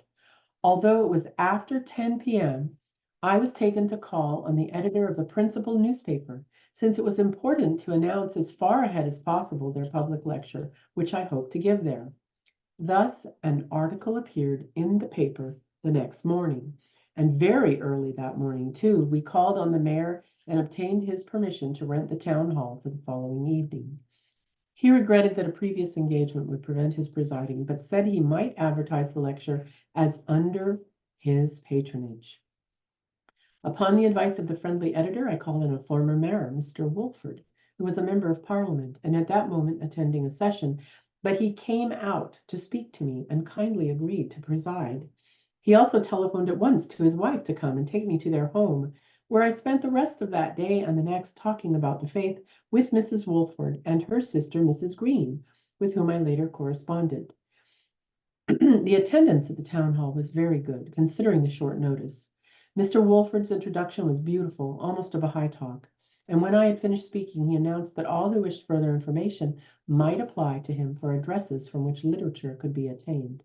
Though my supply by this time was almost completely exhausted, but I later sent literature to many. These extremely kind new friends then accompanied me to the ship, as it was sailing in about an hour. 2 days later, Leonora's ship, the Kotika, berthed at Bridgetown, Barbados, on the 2nd of November. Thus, another occasion of being the first Baha'i to bring word of a new revelation to the shores of a new country. As Leonora recounted, Bridgetown, Barbados, quote, on arriving at Bridgetown, Barbados, on November 2nd, I found that Mr. Braithwaite, who had become interested in the Baha'i faith through the Kinneys in New York the previous summer, and whom I had advised of my coming, had already made plans for a lecture at Carnegie Hall and for interviews with the governor of Barbados, the Bishop of Barbados, and other prominent people. As Mr. Braithwaite was a member of Parliament, the only colored member, and a very well-known man, he could easily arrange for all this. The first few days were entirely taken up with making calls and visiting the various public institutions. The lecture set for November 10th was announced in a number of churches on the preceding Sunday and at both the morning and evening services at the cathedral. The dean himself attended, and several clergymen sat on the platform with me, as also the director of the YMCA and Mr. Braithwaite. There were about 10 present. My few remaining booklets were distributed at the close. One of the members of the Theosophical Society who had attended called on me shortly after, bringing with him the president of the society, who was a judge, and seemingly a man of great spiritual capacity, to invite me to speak at the hall. It was a rather small hall, but was filled to overflowing when I spoke, and I felt that genuine interest was aroused. The day after her arrival in Bridgetown, Leonora wrote to her friend of her great feelings of inadequacy, astonished at being presented as, quote, a lecturer to people such as the governor and bishop of Barbados. But she realized she was merely the instrument in carrying out God's purpose. Quote, and so I came on to Barbados day before yesterday, thinking that in just 2 weeks more I should really be in Brazil. I don't believe I have ever told you about Mr. Braithwaite, a man from here who met the Kinneys and some of the other Baha'is in New York this summer and became very much interested in the cause. They told me about him, so I wrote him a note from Trinidad, and when I arrived here yesterday, I found that he had already made quite elaborate plans, which couldn't possibly be carried out in 2 days. Mr. Braithwaite exclaimed when I told him how short a stay I expected to make, and said it wouldn't do at all. You see, he's quite an influential man here, a member of Parliament, and he wants to introduce me to the important people here, arrange for me to speak at a good hall, have the governor preside, etc., etc. He took me to call on the bishop today, and has made an appointment for me to see the governor tomorrow morning. Oh, perhaps you can imagine what a sinking feeling it gives me to be introduced to everybody as a lecturer, quote unquote. I, a lecturer. But of course, I know I must forget who or what I am and realize that God can use whomsoever he chooses to carry out his purposes. At Georgetown, I spoke at the town hall with ex-mayor and member of parliament presiding, and at Paramaribo at the Masonic Hall, and also at a small colored church. Leonora recorded in her memoir the following lines of prayer, which she used to remind herself that she was merely the instrument of attraction of others to the words of Baha'u'llah. Quote, O God, put into my words a trace of the traces of thy supreme word, that the reality of all things may be attracted and drawn. From an article about Martha Root's travel published in July 1920, Leonora might have read and been referring to the following extract that quotes a prayer revealed specifically for the Persian Baha'i teacher Abu Fazl. Quote, it may help other Baha'i teachers to use the prayer revealed for Abu Fazl. Quote, within the quote, I pray thee by the effulgence of the sun of thy beneficence, and by the waves of the sea of thy generosity, to put into my words and utterances a trace of the traces of thy supreme word, so that the reality of all things may be attracted and drawn. End quote. By immersing herself in the words of Baha'u'llah and Abdu'l-Baha, Leonora was able to work as a hollow reed, retyping prayers to share copies with newfound friends, and reciting directly from these writings to attract the hearts of so many other souls. She was desperate to not leave any opportunity unattended, and filled her last few days in Barbados additionally with serving the children, writing, quote, so many inquirers sought me constantly, and so great interest and cordiality were shown, that I was prevailed upon to wait over a ship, lest some opportunity for spreading the faith be missed. This made possible, too, a concrete expression of the Baha'i spirit, particularly a proof of the absence of all race prejudice, in the form of a picnic that I gave for all the little Bayesian children in one of the orphanages. Bracket, although this meant my traveling steerage on the English ship to Brazil, a 10 to 12-day voyage, and also spending a stay at the Ilha das Flores, the Ellis Island of Brazil, on my arrival in Rio. I seem to remember meeting a few interesting immigrants here, however, to whom I was able to speak a little about the faith. In typical Leonora fashion, she spent part of her ship passage funds on preparing a picnic for a group of orphanage children, which resulted in her having to downgrade her own ticket to steerage class, thus requiring her to also have to go through the rigors of immigration inspection with her fellow third-class passengers. A month later, upon arriving home in Bahia, the 1st of December, Leonora found the following letter of Shoghi Effendi awaiting her. In it, he tells her of his gladness at receiving all her news-filled letters written during her journey, and shares his appreciation of her determination to return to her meritorious services in Brazil, the daunting task of being, quote, all alone in such a wide, endless field, end quote. His secretary wrote the following, quote, Shoghi Effendi has been very glad of your journey to the various centers in and around Panama on your way to Bahia.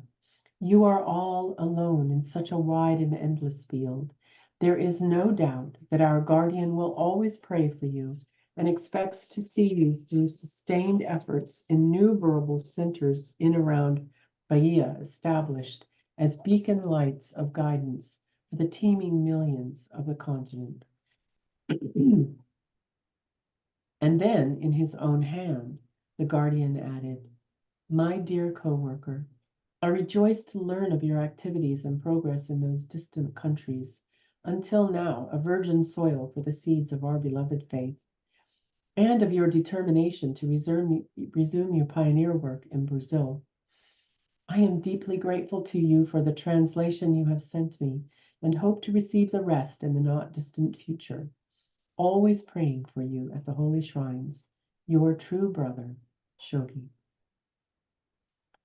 Shoghi Effendi thanked her also for the first 3 parts of the Some Answered Questions translation. These were chapters 1 through XLV, which she sent on 19 September, probably from Panama. Ruhiya Khanum had written that Shoghi Effendi, in his translations of the Baha'i writings, and above all in his own compositions, had set a standard that educates and raises the cultural level of the reader at the same time that it feeds his mind and soul with thoughts and truth. Leonora was to strive over the years to increase her ability at translating into Portuguese using the collaboration and review skills of native Brazilian scholars until she was sure that a manuscript was perfectly ready for publication. Her experience in speaking to large crowds and meeting with prominent people were to grow and become more confident. In Leonora's memoir of 1972, she looked back the 50 years, reflecting upon her historic journey. As I look back on these experiences, I find myself asking, quote, was it really shy, timid Leonora, once afraid to lift up her voice in any gathering, who talked with governors, parliament members, and judges, who sat on the platform with bishops and deans? I can remember with what fear and trembling I set out for each lecture hall, how I repeated to myself over and over all the way those words of Abdu'l-Baha's, O God, put into my words a trace of the traces of thy supreme word, that the reality of all things may be attracted and drawn, and how fervently I prayed for strength. My so-called lectures were little more than compilations of the words of Baha'u'llah and Abdu'l-Baha, largely memorized. Still, each one was an ordeal for me, and it was only the power of Baha'u'llah that sustained me.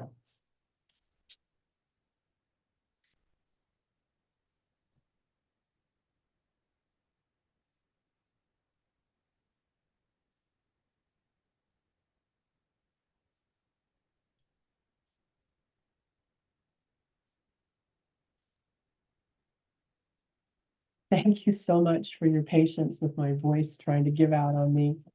That was a little scary. But I got it back. What a beautiful, amazing talk. How really very, very special, Christine. Thank you so much. Thank you, thank you, thank you so much. My pleasure. Absolutely. I can't believe all the things really happened. So this actually is like a little synopsis of 2 chapters of the manuscript of the book, which Wendy Moman is very happily working on as we speak, I think, unless she's paying attention to this, I don't know. But yes, it was 2 chapters. When is the book coming out? When will the book be out? George Ronald would like to publish it by the end of this year. Okay. And so the work is like going on. She said, don't worry, it's going on. And who drew the maps? I did. I thought so. I thought she's an artist. That's Incredible. that clutchy one where I Incredible. little people.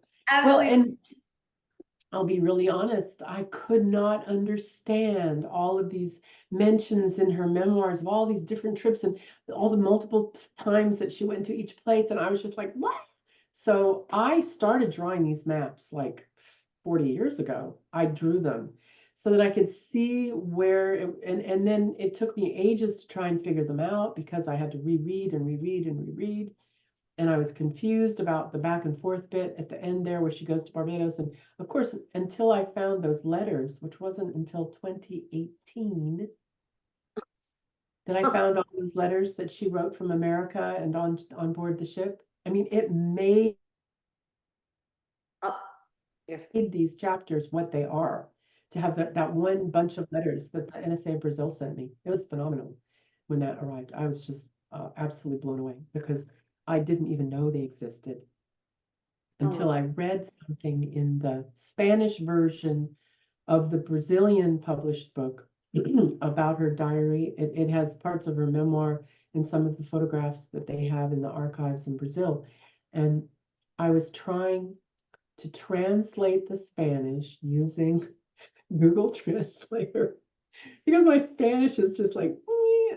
And my Portuguese was even, and it was like, and I was forcing my brain to do this because I had studied, in high school I'd studied French, and then in college I'd studied Swedish, and I'd, been in Scandinavia and used it, and then decades later I'd studied Afrikaans, and then I'd try, and then I even tried to start to learn Hebrew, and so my brain was just like I was forcing it to read the Portuguese when I first got the book in Portuguese, just because it was imperative that I see this. But there were so many things that slipped by me until I started using Google Translator and looking at the Spanish version that I got in 2016.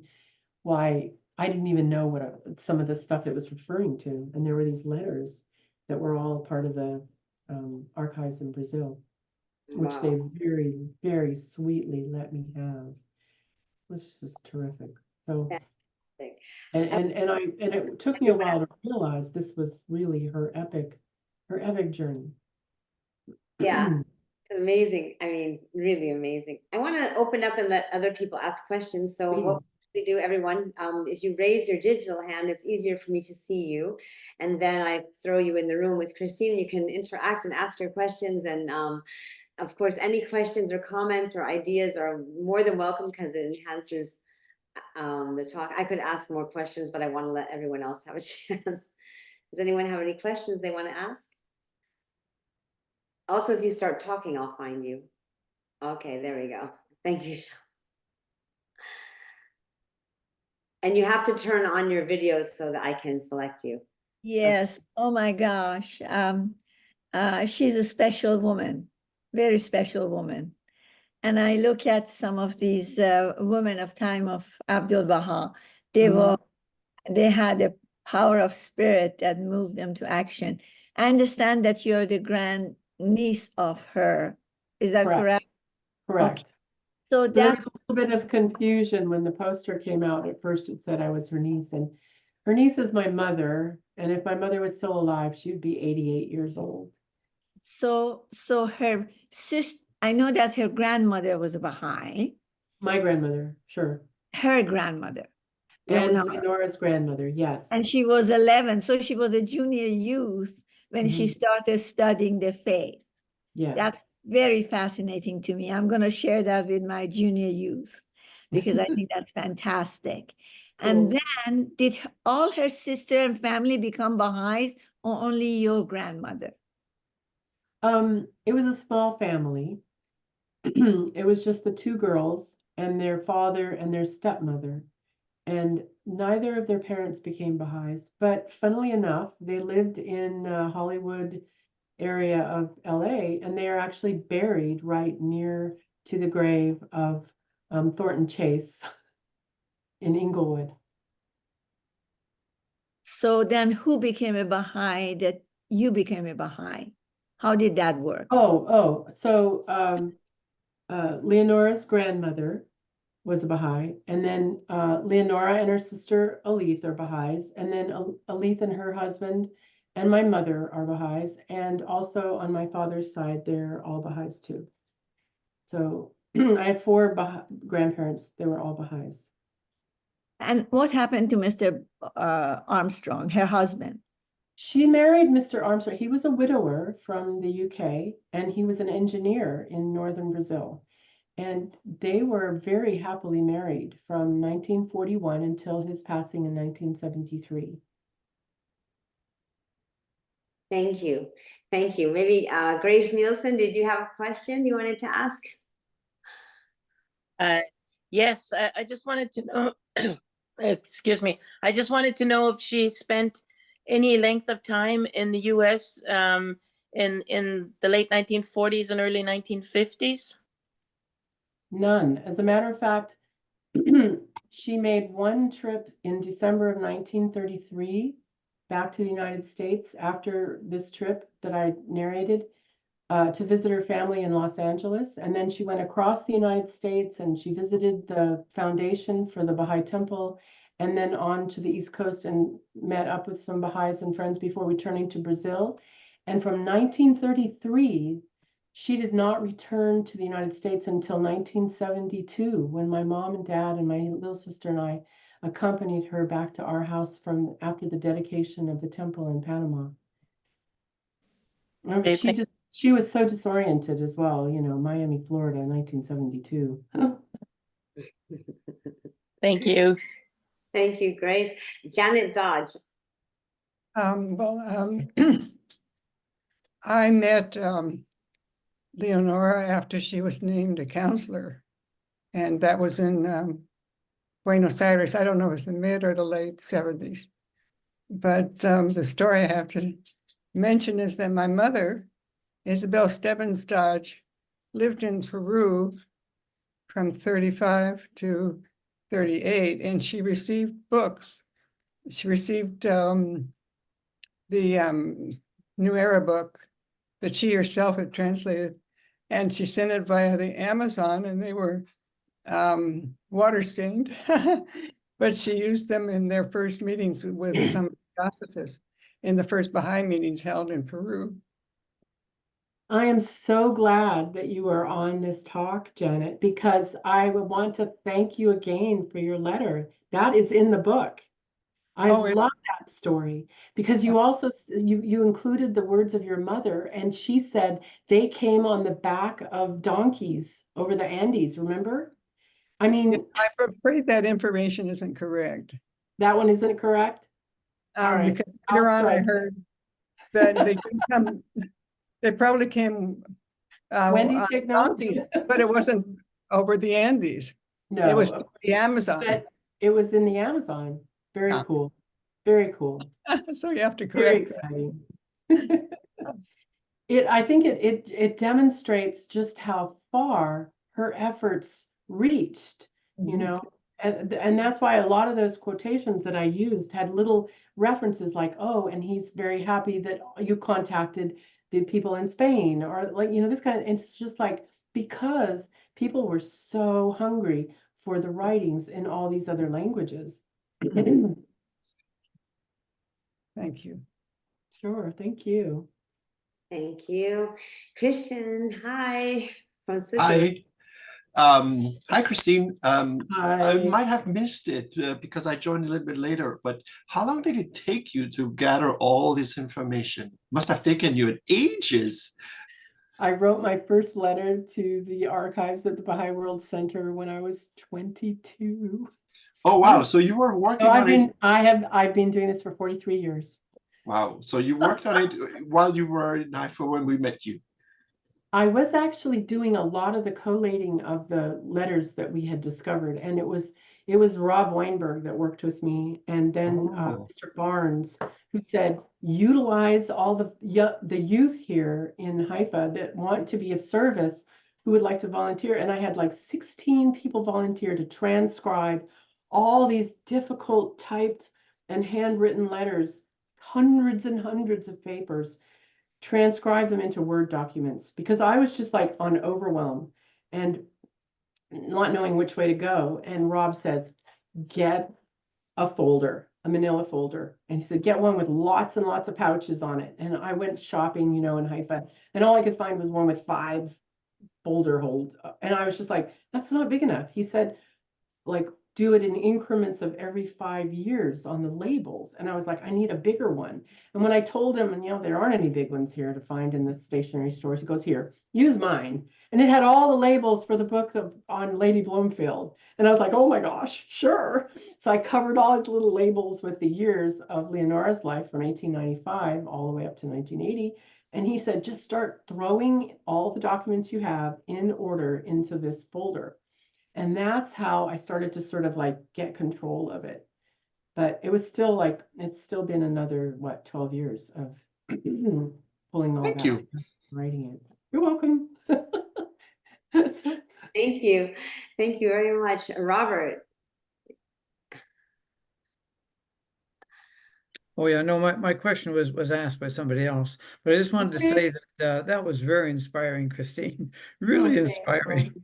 So it's a heck of a lot of work writing something like that. That's incredible. Thank So, you, thank you. It's lovely to see you here. We were pioneers in South Africa many years ago.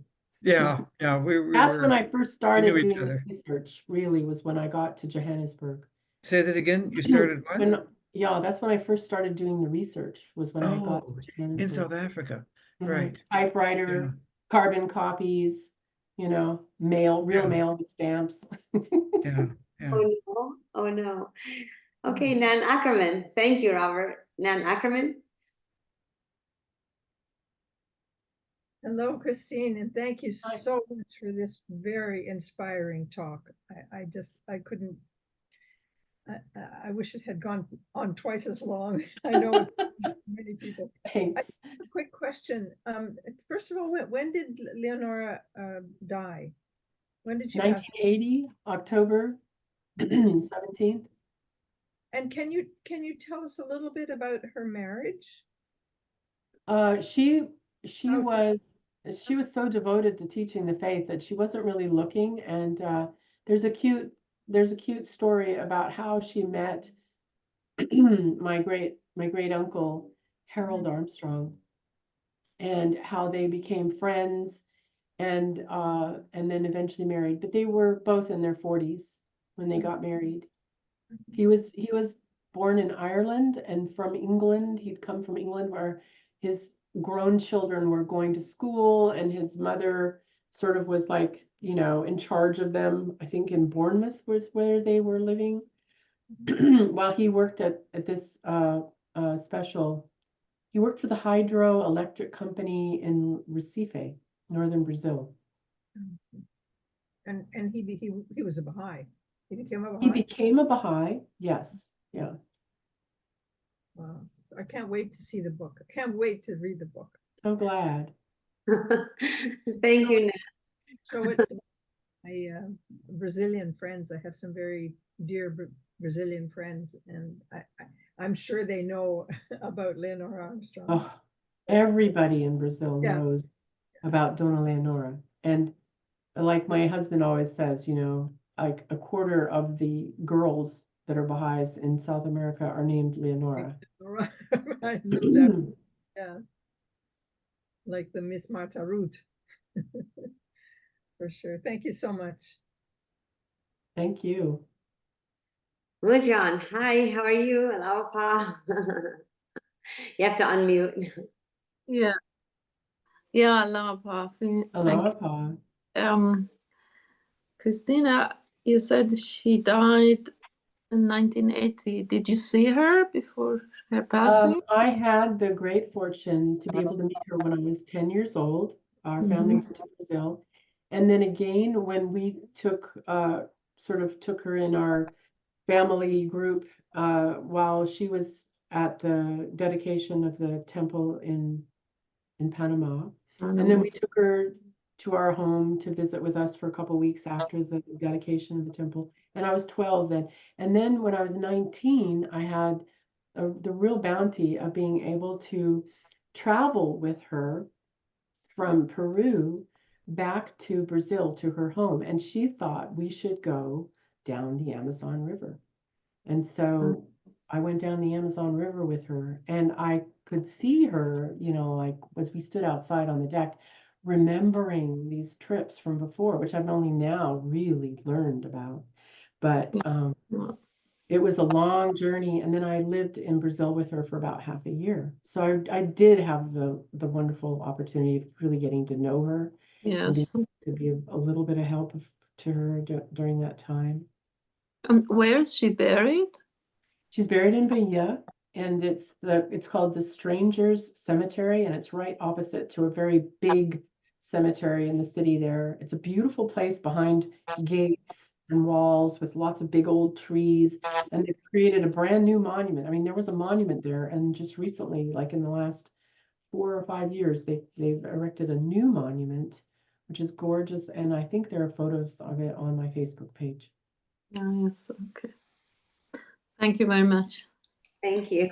Thank you for your questions. Valerie Smith. Hi, thank you, Alawapa. Hi, Valerie.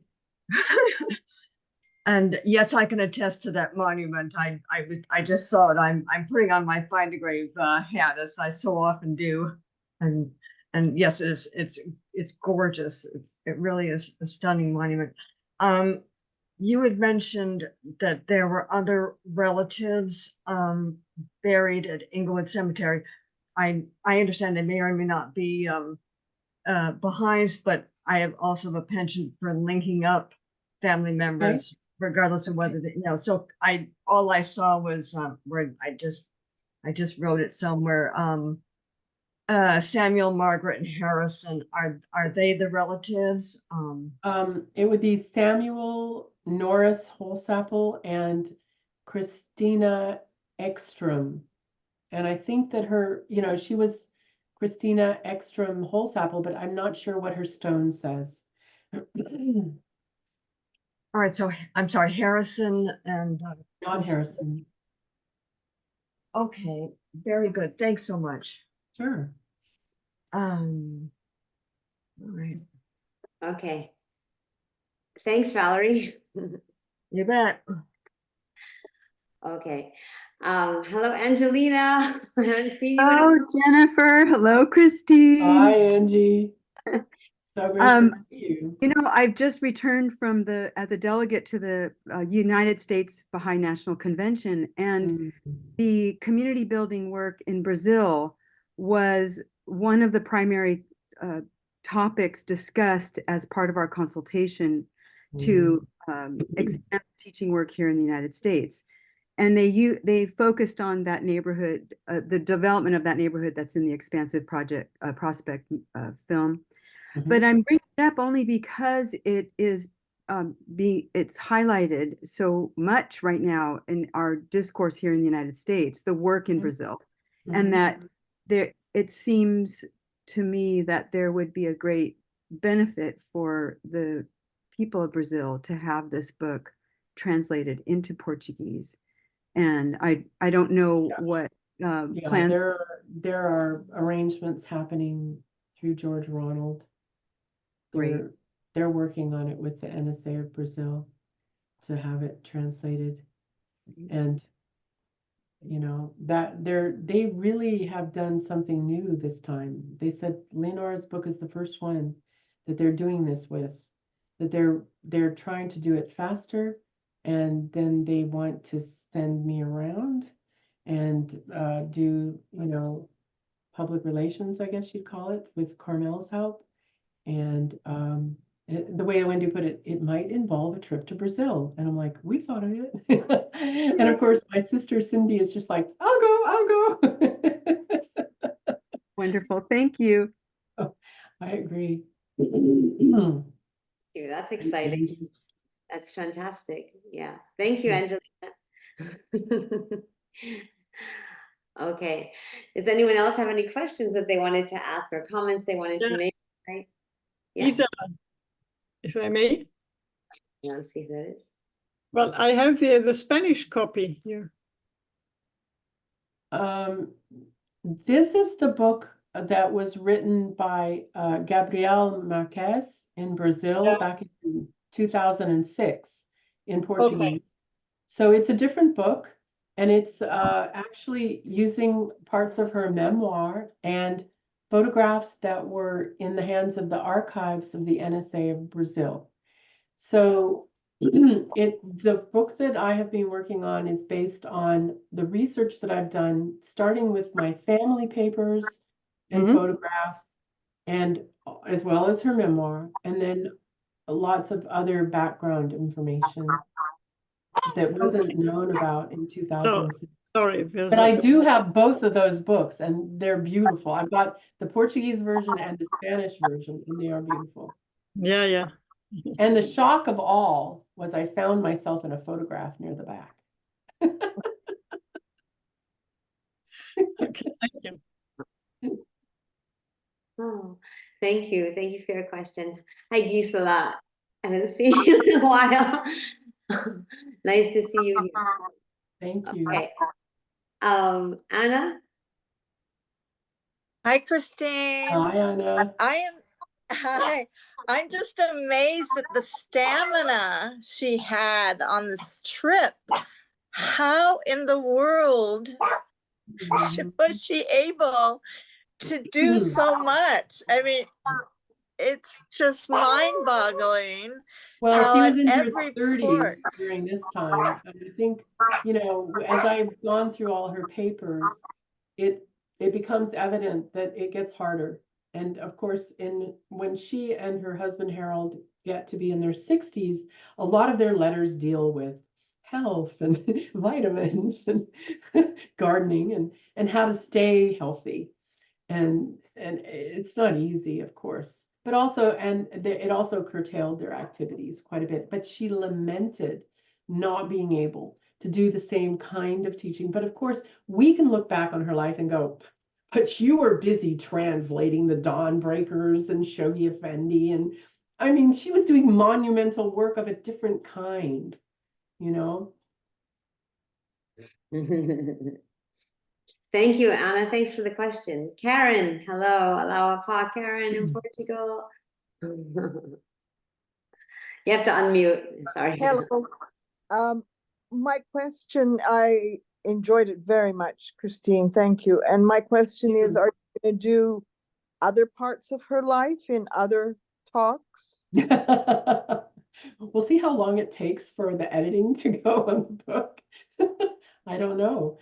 I could, you know, it would be fun to do another presentation. There is one on YouTube. If you heard that at the beginning or not, I don't know. But there's a talk I gave about the beginning, like her early childhood life and how it led up to her pioneering.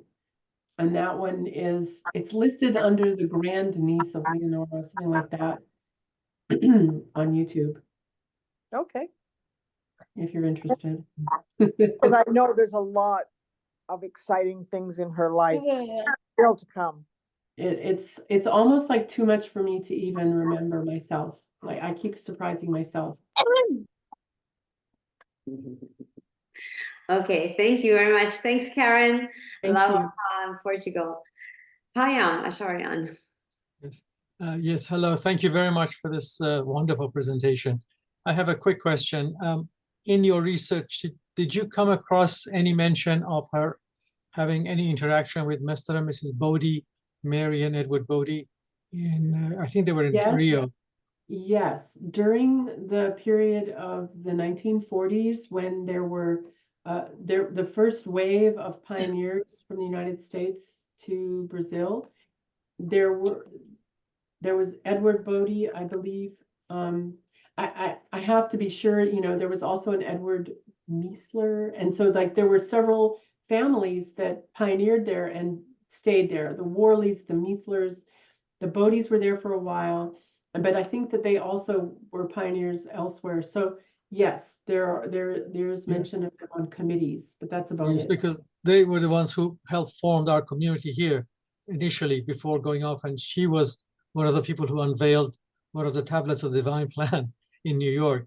So they're very special people for us. And the Bodies were from New York? Okay. Yeah, well, she and her sister were among the group. The photograph of the children who unveiled the tablets, she's one of those.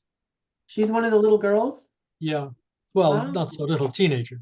She was one of the teenage girls. Okay. Yes. Cool. Thank you. Thank you. Actually, Christine, I have a question. You said, you wrote me that you had a sister, you were the children of Alice, but you have a brother as well? Because I think I got that wrong in the, no, you don't have. No, it's my mother was an only child of Leonora's only sister.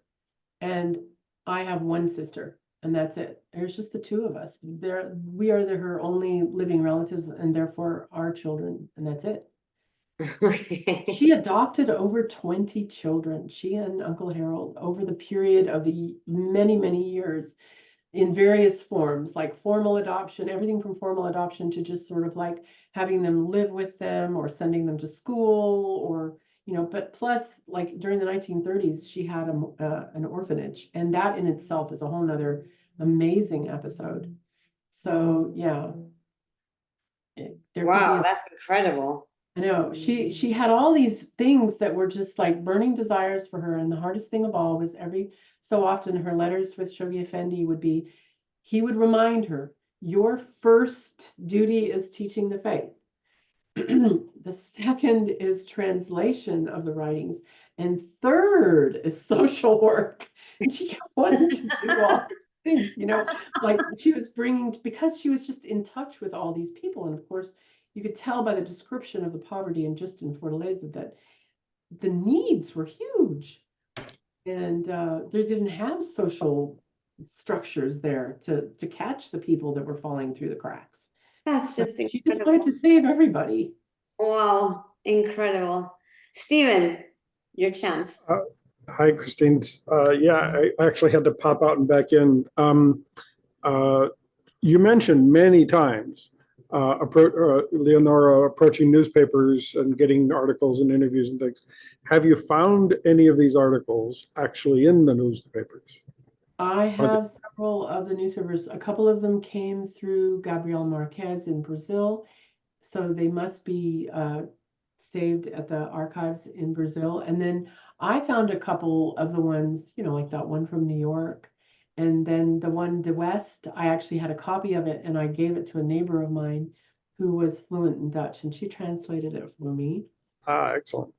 I was wondering if you could, but it sounds like the ones from Brazil you got through someone else. A couple of them, but then I think I also had some originally in my papers that belonged to my family. It's sort of like a mishmash. But some of them are in Portuguese, and some of them I have translations of, and some of them I don't. Some of them are very poorly done. In other words, they're accurate, or they're just so weirdly, when they're translated, they just sound so strange.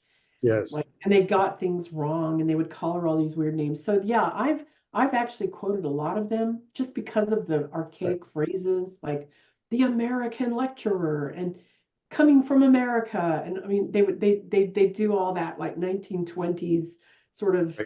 It was very entertaining. They're tuning to their audience of the 1920s too. Right. I was wondering if in that experience you had a perspective on the state of newspaper digital archives that could be accessed for people to search other places. I'm very familiar with America and what's going on in America, but Brazil and the Caribbean, what's the status of digital newspaper? I did not have any luck finding newspaper clippings in South America, probably because also I'm not fluent in Portuguese or Spanish. Right. But I only found most of the things I found on the US newspapers, but I was able to really pin down what was going on in her childhood and also in her education as she became, and then to understand the situation with social work. It was a brand new science, a brand new topic even to be offered in university, beginning around 1910. So while she was in high school, it was just sort of becoming a thing.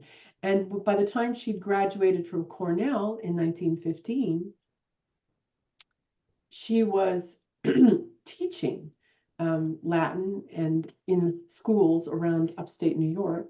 And then she must have learned about this new degree. And she went and she did like a master's program at Simmons College in Boston on social services, social sciences. And she didn't say anything about this. But what I ended up having to do was research the place where her grandmother worked, the place where her mother worked, and then what ended up also being the place that she worked.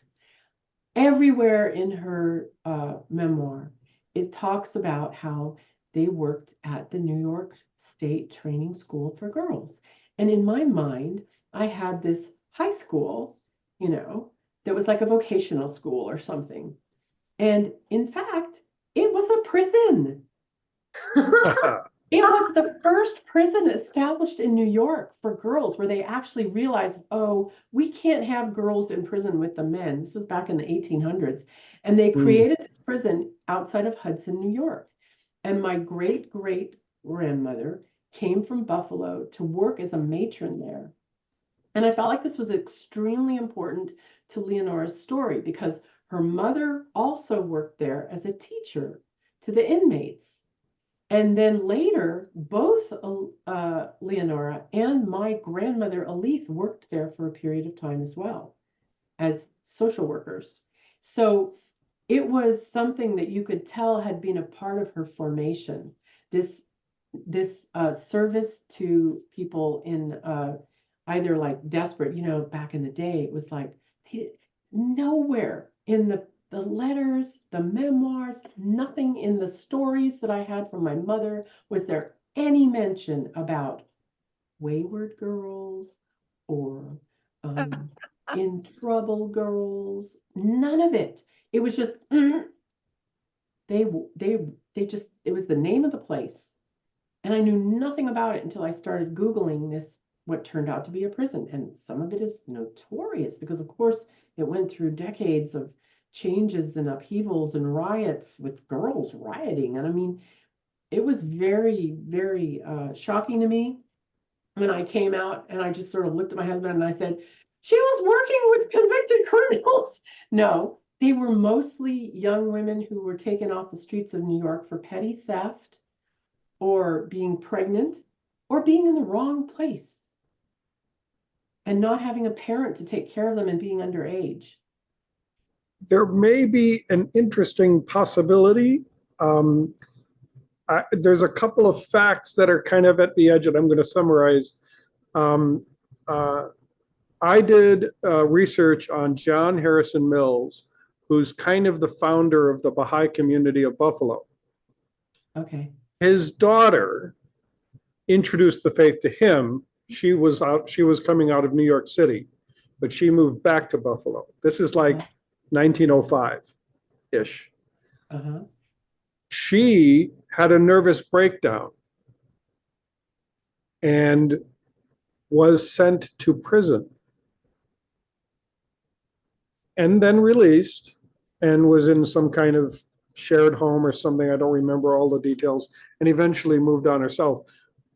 But I don't know when the dates of these things are that you're talking about, this women's prison and so on, but there's a range of time there that's pretty darn close, and a subject matter that's pretty darn close. So maybe there's a relationship and a connection actually going on there. Who knows? I do have some sort of like pinpointed details of where my great-great-grandmother was living, through census. And I wasn't positive, though, what years she moved to Hudson, because then I found that she also lived in Detroit for a while after Buffalo. So I'm not 100% positive, but she became a matron there sometime, I thought, in the 1890s, because she and her daughter lived in Hudson around that time. The paperwork for my great-grandmother went to Smith College. She entered in 1880, get the numbers right. She was the class of 1890, so she entered in 1886, and they state she was from Buffalo. But I think between then and when she left, like 2 to 4 years later, it was when my great-great-grandmother moved to Hudson and took the job as the matron in the prisons. And that's the best I can sort of pull it together as. And then during the 1905 to 10 era is when my great-great-grandmother learned about the Baha'i faith from a friend of hers in Brooklyn, and then was given addresses of people to write to. So she was writing to Isabella Brittingham and Louise Waite, Shawnaz Waite, and other women of that era, and then organizing teaching in those little towns around Hudson, like. Right. You know the name of the person, of this person? Pardon? The person in Brooklyn, the name? No, there's no name of her anywhere. I've looked and looked, kept my eyes open, and I've never found it. Well, I do know that Howard McNutt and his wife Marie were in Brooklyn for much of that time, like 1900 to 1910. And there are many newspaper clippings of them holding meetings and things. So there might be a connection on that side too. That'd be very nice to be able to find, because one of the things my mother would tell me was her mother used to say, yes, the movies of Abdu'l-Baha, great-grandmother Sterling is in the background, the old lady with the white hair and a big hat, but I've never been able to identify her. So there are two movies that were done. One is Lost. So there are two movies. In a strong echo, sorry. Yeah, there are two movies. One is Lost, but was shown a lot at the time. That was done, I guess, somewhere out on a New York street by an actual, I can't think of the word, the kinds of companies that would do these news clips that would show in a movie theater. Yeah. That group, they did the first movie, a newsreel, that's right, a newsreel group. That movie is, to the best of my knowledge, lost, or at least it's lost and not been refound. There is a second movie which you can find online that was done at the lot next door to Howard and Marie McNutt's in Brooklyn, or off of Brooklyn somewhere. And that's the one where you see people shaking his hand and people of color, children, and some others in the audience. Coming up to the car. Yes, the car coming up and all that. That was done at the McNutt's home lot next door. Cool. They actually had a park. That's very cool. But it would be interesting if your family connections to Buffalo at all cross paths with John Harrison Mills. We could talk. I'll connect with you later and help see if these things connect. Who knows? Maybe. That would be wonderful. I have a Because question. I would. Well, hang on 1 second, if you can hold on to your question, because I would love to be able to connect that. Nowhere does grandmother Sterling ever say anything about like the times that she went to New York or Boston each time she went to see Abdu'l-Baha, because I know we know she saw him several times. I just can't document it. And then secondly, I wanted to say to, is it Gisela in Germany? She's mentioning that she, with her mother, went to Brasilia, Brazil in 1980 for an international women's conference. And yes, my great aunt was supposed to be there as the speaker, and instead she had to send her talk recorded. And actually, as the recording was playing, they say that's when she was passing away. I don't know if she's still here. Okay. Let me, Shala, I know that you were waiting, but you have to wait a little longer. Maybe Mr. Dunbar wanted to ask a question. Because somebody said that Mr. Dunbar is in the room and they wrote maybe that he knew her. I don't know. Maybe, just maybe. Oh, yes. I don't know.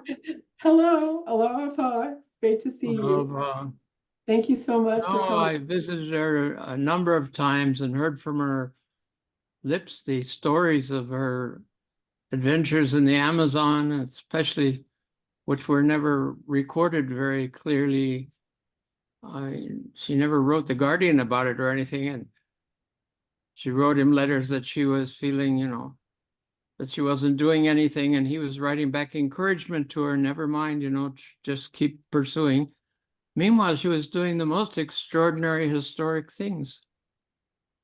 She got to, she went up the Amazon on small boats, and the word of her coming moved up the river ahead of her. And the newspapers said, Angel of Light is visiting our community, and people went and wanted her blessing and healing. And she said, I didn't know what to do, so I carried some aspirins along, and I gave those out a few times. Finally, she gets to Manaus. Do I have time to do this? I don't know what your program is. Yes, please. You have as much time as you'd like to have. We're trying to record this all. We put it in the archives. And of course, Christina, her book has not been published yet. So anything you share can help. So she gets there. She says, I didn't know what to do. I didn't know anyone in Manaus. Manaus, you perhaps will remember, became very important in the First World War because of the rubber needed in the whole question of military equipment and so on. and the rubber barons were there, and the city expanded. And by the time Leonora got there, they had built a replica of the Paris Opera House in the middle of the Amazon, and were inviting stellar performers from Europe to come and sing for them, and paying for the whole thing, of course. So she says, I decided to go to the mayor and say why I'd come there, and she did that. And the mayor got very enthusiastic and excited about it. He said, oh, the people here have to hear of this message. I'll call a public meeting, and invite the population. So she said, all right, a little hesitantly. She said, I was never a public speaker. And I was always a little taken off guard by trying to speak in public. Mm. And she said, I've never confessed this, but I wanted to tell you that I couldn't speak, but I could memorize. So I memorized talks of Abdu'l-Baha and tablets of Baha'u'llah, and I gave those instead of speaking. And she says, it seemed to go well. Thank you very much.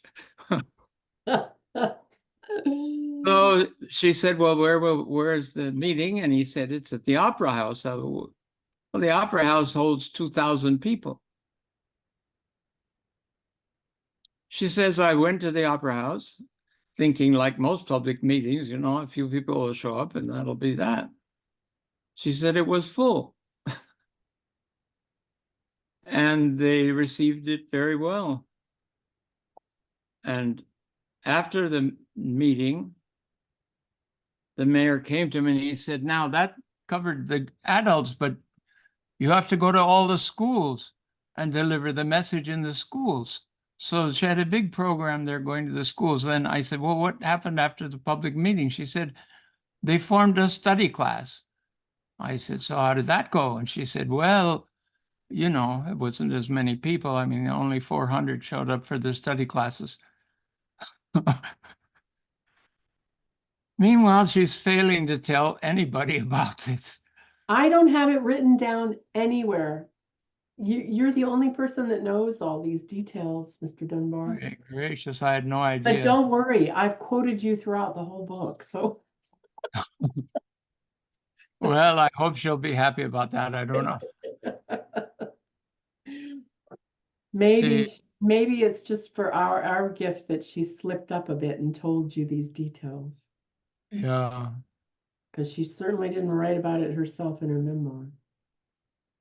And what an amazing teaching trip. I mean, there's nothing similar to that. When Rhea told me that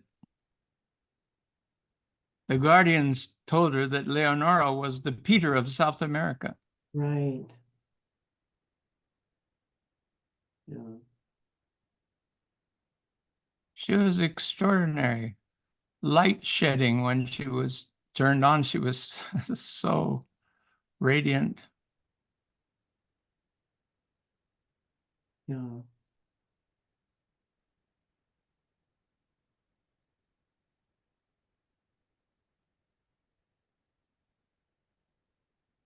Now you need your list of questions. Now you have to ask any questions. Yeah. At that time, her husband, Harold, was not a Baha'i yet, but he warmed up and he finally joined the faith. But I think by the time he joined the faith, he was somewhat paralyzed. He was incapacitated to a great degree. He was a very pleasant man. All I've read about is that he had heart problems. So that he couldn't walk as much as he used to, and that kind of thing. Yeah.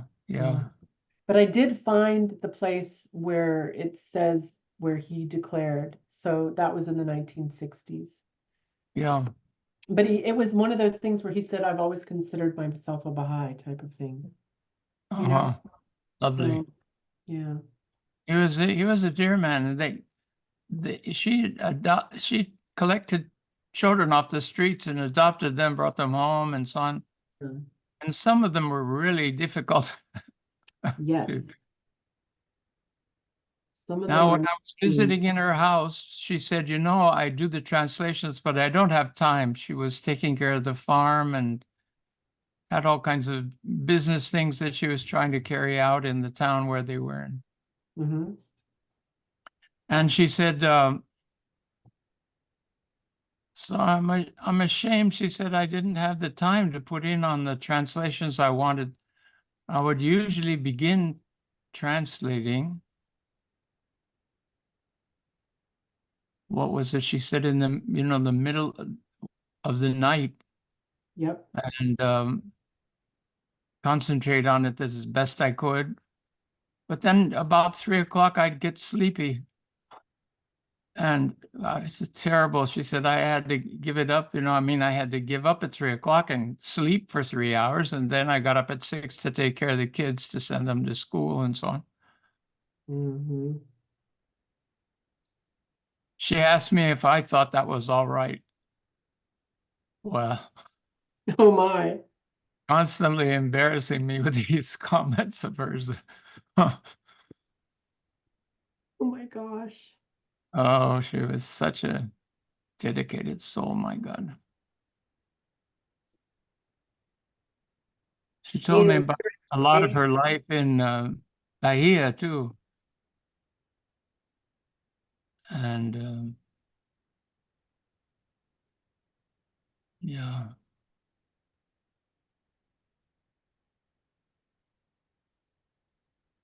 Do you remember any stories of the children she took care of? Or that she adopted? Yeah. Again, she was busy with them and seeing after their schooling, and she was very busy. We had a few conversations, but we didn't much. That was, you stay a couple of days with her and Harold there. Oh my.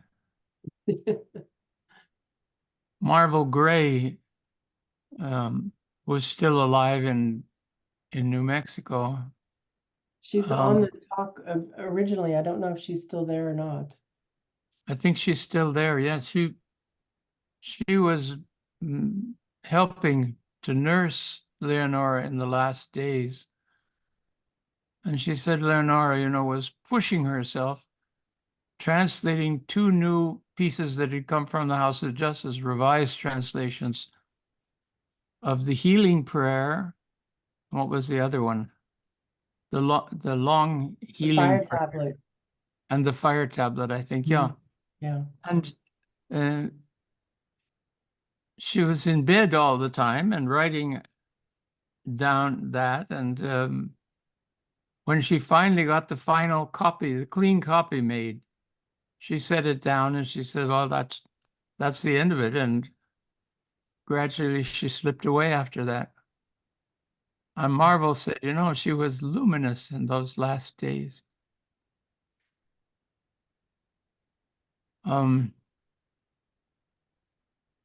Yeah.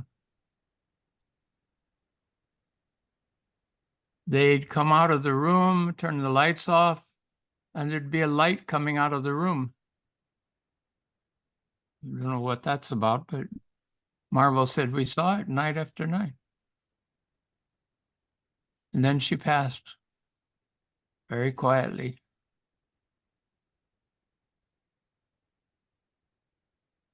Shoghi Effendi, in messages to Iran in Farsi, at the passing of Martha Root and May Maxwell, he wrote some very revealing messages, like visions of what he saw was happening. I don't remember it word for word. I'll just mention it briefly.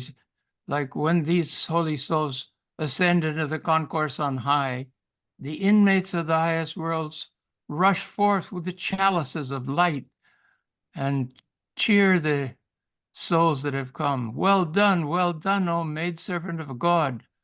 You have completed the whole course. And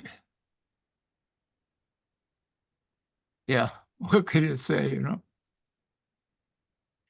I don't see how Shoghi could have said such things if he didn't see them. Which tells you what the sign of God on earth is all about.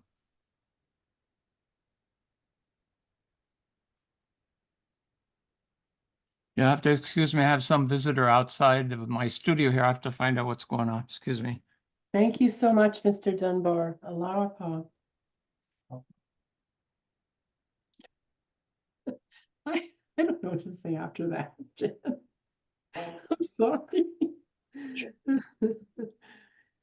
So excuse me, you said that somebody said that Leonora died while this audio recording was played in Brasilia?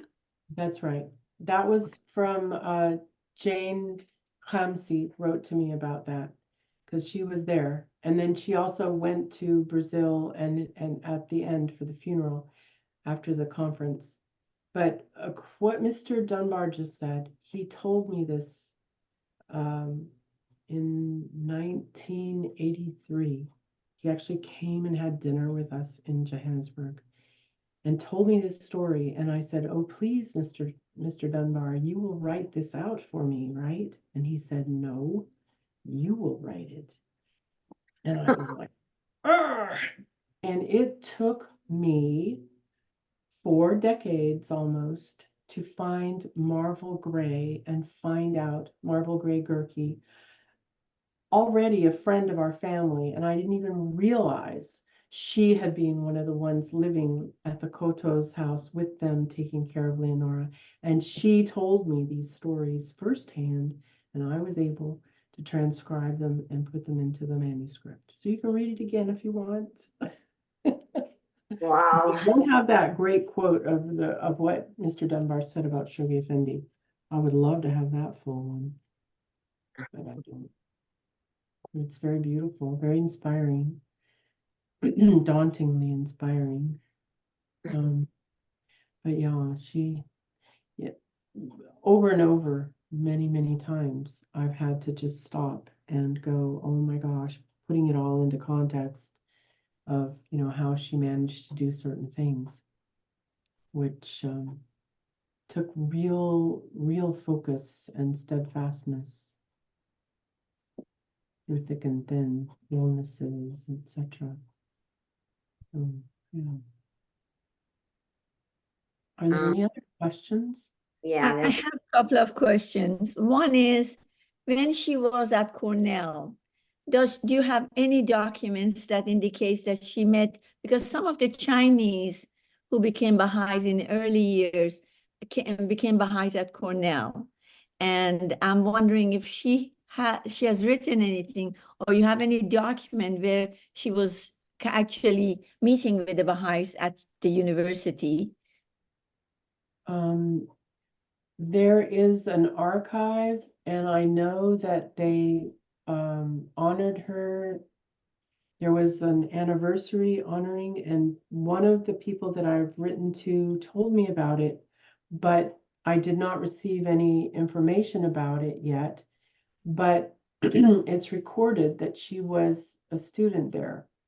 I also have collections of photographs because my grandmother was a photographer, amateur photographer, and I have an album of her photographs, and there are no women in it that are Chinese at all. I would have noticed, you know. So I've never heard of that at all. But it would probably be worthwhile to contact the, you know, I'm not sure, but I think that the Baha'i community of Ithaca, isn't it, would probably know about this and would have maybe had something to do with that commemoration. I don't remember the details. I'm so sorry. That's okay, because I can maybe ask some of the members of the family who were more aware of it, who went to Cornell. I would be very interested if you were to find anything. She would have been there from 1911 to 1915. Yes, and I know that some of those who became Baha'is went back to China, and some of their family members also were Baha'is. And of course, the reason I'm asking is because my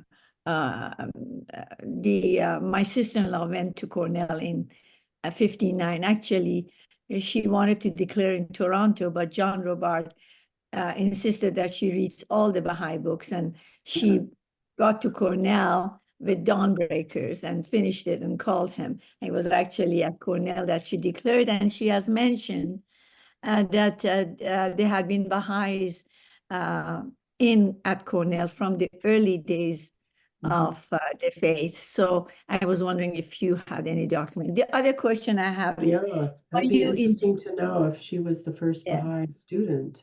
Yes. I don't know. And I'm wondering if you have any of those children she took care of, have any of them remained Baha'is, or are you in touch with any of them? The only one I know about is the student that she had, Margot Gleig Worley. And she was a very devoted Baha'i in Bahia. And there's quite a bit in the book that she contributed to help me understand Bahia in 1926. And her descriptions and then the photographs that she sent were really lovely. And she described Leonora from another point of view that I thought was fascinating. She described her from the point of view of a young woman, a young girl, you know, and how she observed Leonora was different. You know, she did not conform to the Brazilian woman sort of norm in 1920 for a small city of Brazil. And she did things that no other woman would do. And if they did, they would have been ostracized. And what Margot said in her letters was that Leonora was able to get away with it because she was American.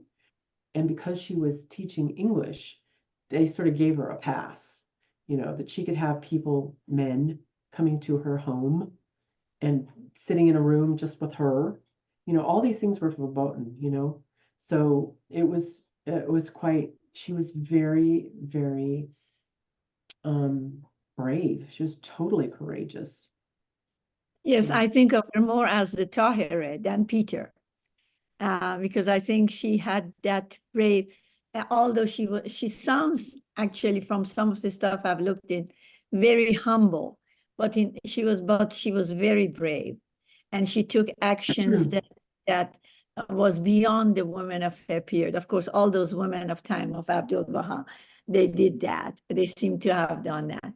But one of the letters that I have that was from Martha Root to Leonora, Martha Root said, she said, I believe you were like the Tahirih of South America, which I thought was pretty amazing. Yes. So that's fantastic. Thank you so much for this presentation. Waiting for the book. Thank you. Yeah. In the chat, there are some interesting comments. One is that Marshall Gilpatrick wrote that she is in an assisted living home in Rio Rancho, New Mexico, and she sees Margot Gurka and loves her. She has lots of energy. And then also Margot's son, who you were just talking about, he accompanied the Greenlight exhibition as a photographer. So actually, I think it was, Tony Worley. Yeah, it says here. Yeah, there he is right there. Okay. Yeah. I am looking for someone to talk about the Greenlight exhibition, but I have so far not found anyone who would come. I was trying to get I saw a presentation on that at the summer school in Greece a few years back, but they couldn't get him to come do it on Zoom. Okay, but it's not Anthony Worley. I can try that also. I don't know of anybody either. I remember watching it, and I remember saying, what an ugly place. I would never ever want to live in that place, as the camera zoomed up on the banks of the river above the Amazon at the end of the film. And you see all the garbage and the pigs and the dogs rooting in it. And I was just like so disgusted. And I was like, ew. And I looked to my sister, and we were like 16, you know, and I 14. And I said, ew, I'd never live in a place like that. It's disgusting. And do you know that we actually ended up pioneering there? That is the city, Iquitos, Peru, where my parents pioneered for a year, and Aunt Leonora came and stayed with us there in I know, crazy, 1977. So, and from there is when I took, oh yes, Mr. Arjamandi. Oh yeah, okay, I got Maybe that would be great. I'm going to be writing you after this. And it's true that Mr. Worley is a professional photographer and has actually done a lot of work on some of the older photographs of Leonora's, the collection of her archival photos. And I received some of those from Mr. Marquez, on a jump drive when he came to Haifa once to visit. And so he just sort of handed them over as a gift. And it really helped a lot. Of course, nowadays it's very easy to do the cleanups, but still. And that's where I got some of these fabulous pictures, like this one here. It's just like my very favorite picture of my grandmother and my great aunt. I love this. And what I did was I sent it through one of those colorizing things that they have on myheritage.com. Because of course, originally it was sepia colored, but that's from my grandmother's photo album. And that's the captain of the boat they were on the I think Amazon. Joe Pachowski knows how to do that coloring thing too, if you ever need help. Yeah. Yeah, I think so. Well, and this photograph is so special to me because this is one of the very few photos where they're both smiling together. They're so rare. Yeah. I'm writing down and saying yeah, Believe me, I was scribbling as fast as I could when Mr. Dunbar was talking. Trying to catch it, but at least we have recording so you can look back, on it. But I think I'm the only one recording now. I think the other two. That's right. Did you just read what Greg Soom wrote, that he knows Mark Sedan? I know Mark Sedan too, because he came and stayed with us in the Bahamas and showed some of his films he was making in the 70s for Sesame Street. Fabulous filmmaker. Okay, yeah, wow, fantastic. Well, that would be amazing if we could get them all. Take Greg's deets and get a hold of Mark Sedan. Put everybody together and they could do their. I believe that he and Tony, like they did certain parts of the trip. Like they didn't do the whole thing. Penny Walker's husband, he was on it, and he gave the presentation at the summer school in Greece, I think, in 2018, I think. Yeah. And it was really good. And then we watched the movie and everything. It was just fantastic. One was Stephanie was crying and she's like, why does it have to be so hard? No, yeah, because she is. One thing that they don't show in that movie that just does not come across is the insane heat and humidity. You just can't imagine like 120-degree heat in Iquitos during midday. And it would cool down to 90 at night, but not a breath of air. Yeah. It was a really hard place to live. Somebody asked if Margaret Worley is still alive. No, she's not. Okay. Are there any more questions tonight that anybody has? Thank you, Were you Stephen, talking for about coming. Iquitos, Peru? Yes. Yeah. My son and his family lived there for 8 years or so. It's not an easy place. And there's this Baha'i meme, in hell, there's a man, lying there relaxed, and the main devil asks, what's happening with this guy? Oh, he's from Iquitos, and he said, this is just refreshing over here. I believe it. I believe it. God, that's funny. That's really funny. Oh, gee. Wow. Oh, Christine, anything else that we should talk about tonight? Any other questions anybody has? Anything else to share? Any memories or anything else? Yeah. Okay. Well then. Greg says he's pioneering in Ecuador. No, the 70s and pioneering since 1980. Oh, he came after that. That was the inspiration for that. Okay. I went to Africa, but you know, it doesn't make any sense. I spent 10 years in Africa. It was a truly, truly amazing evening tonight. Really fantastic. And I really enjoyed this thoroughly. And I felt very privileged to be here and to be part of your pre-book release. And I'm sure we'll do this again after your book is released. You know, one night maybe you could just talk about service, the service aspect of it. I think that was very interesting how you said there were 3 aspects of her life, and Shoghi Fanny kept saying service is third for all of us. Service Social work. Social work was third. I meant Teaching social the faith was first. All of his service. That's right. Relation was second. Yeah. Social work was third. Social work. I'm sorry. Thank you. Okay. Because everything else, I mean, she was just always constantly. All of its service, of course. Service. I mean, she would take the envelope that you wrote a letter to her on, and then she would use it to write on. And she would reply to people on the back of their letters sometimes.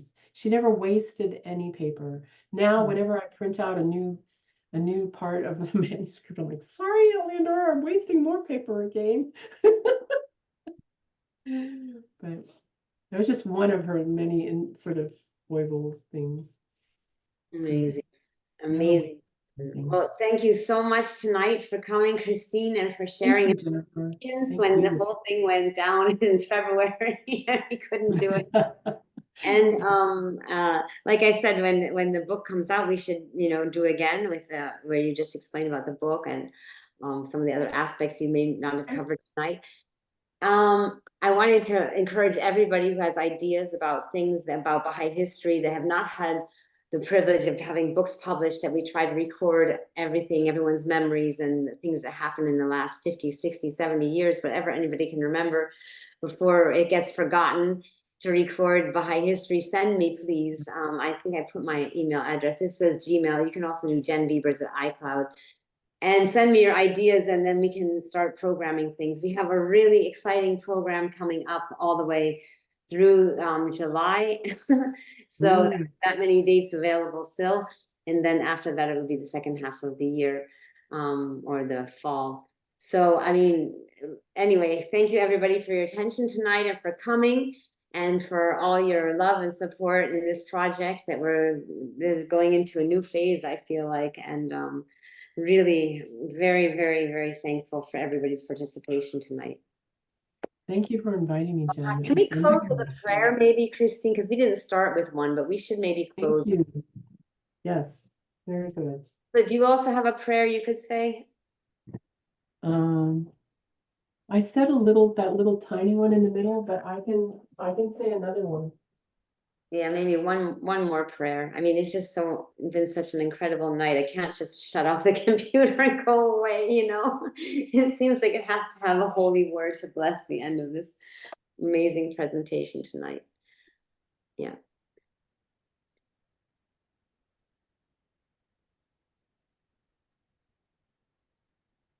O thou loving provider, these souls have hearkened to the summons of the kingdom and have gazed upon the glory of the Sun of Truth.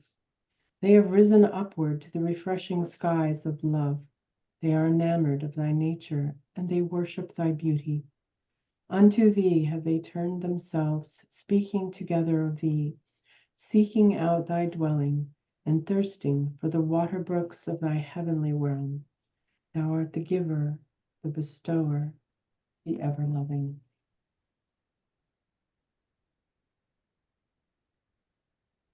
The ever-loving. Thank you very much. That was beautiful. Thank you. Aloha, everybody. Thank you for everybody. joining. Aloha. Aloha.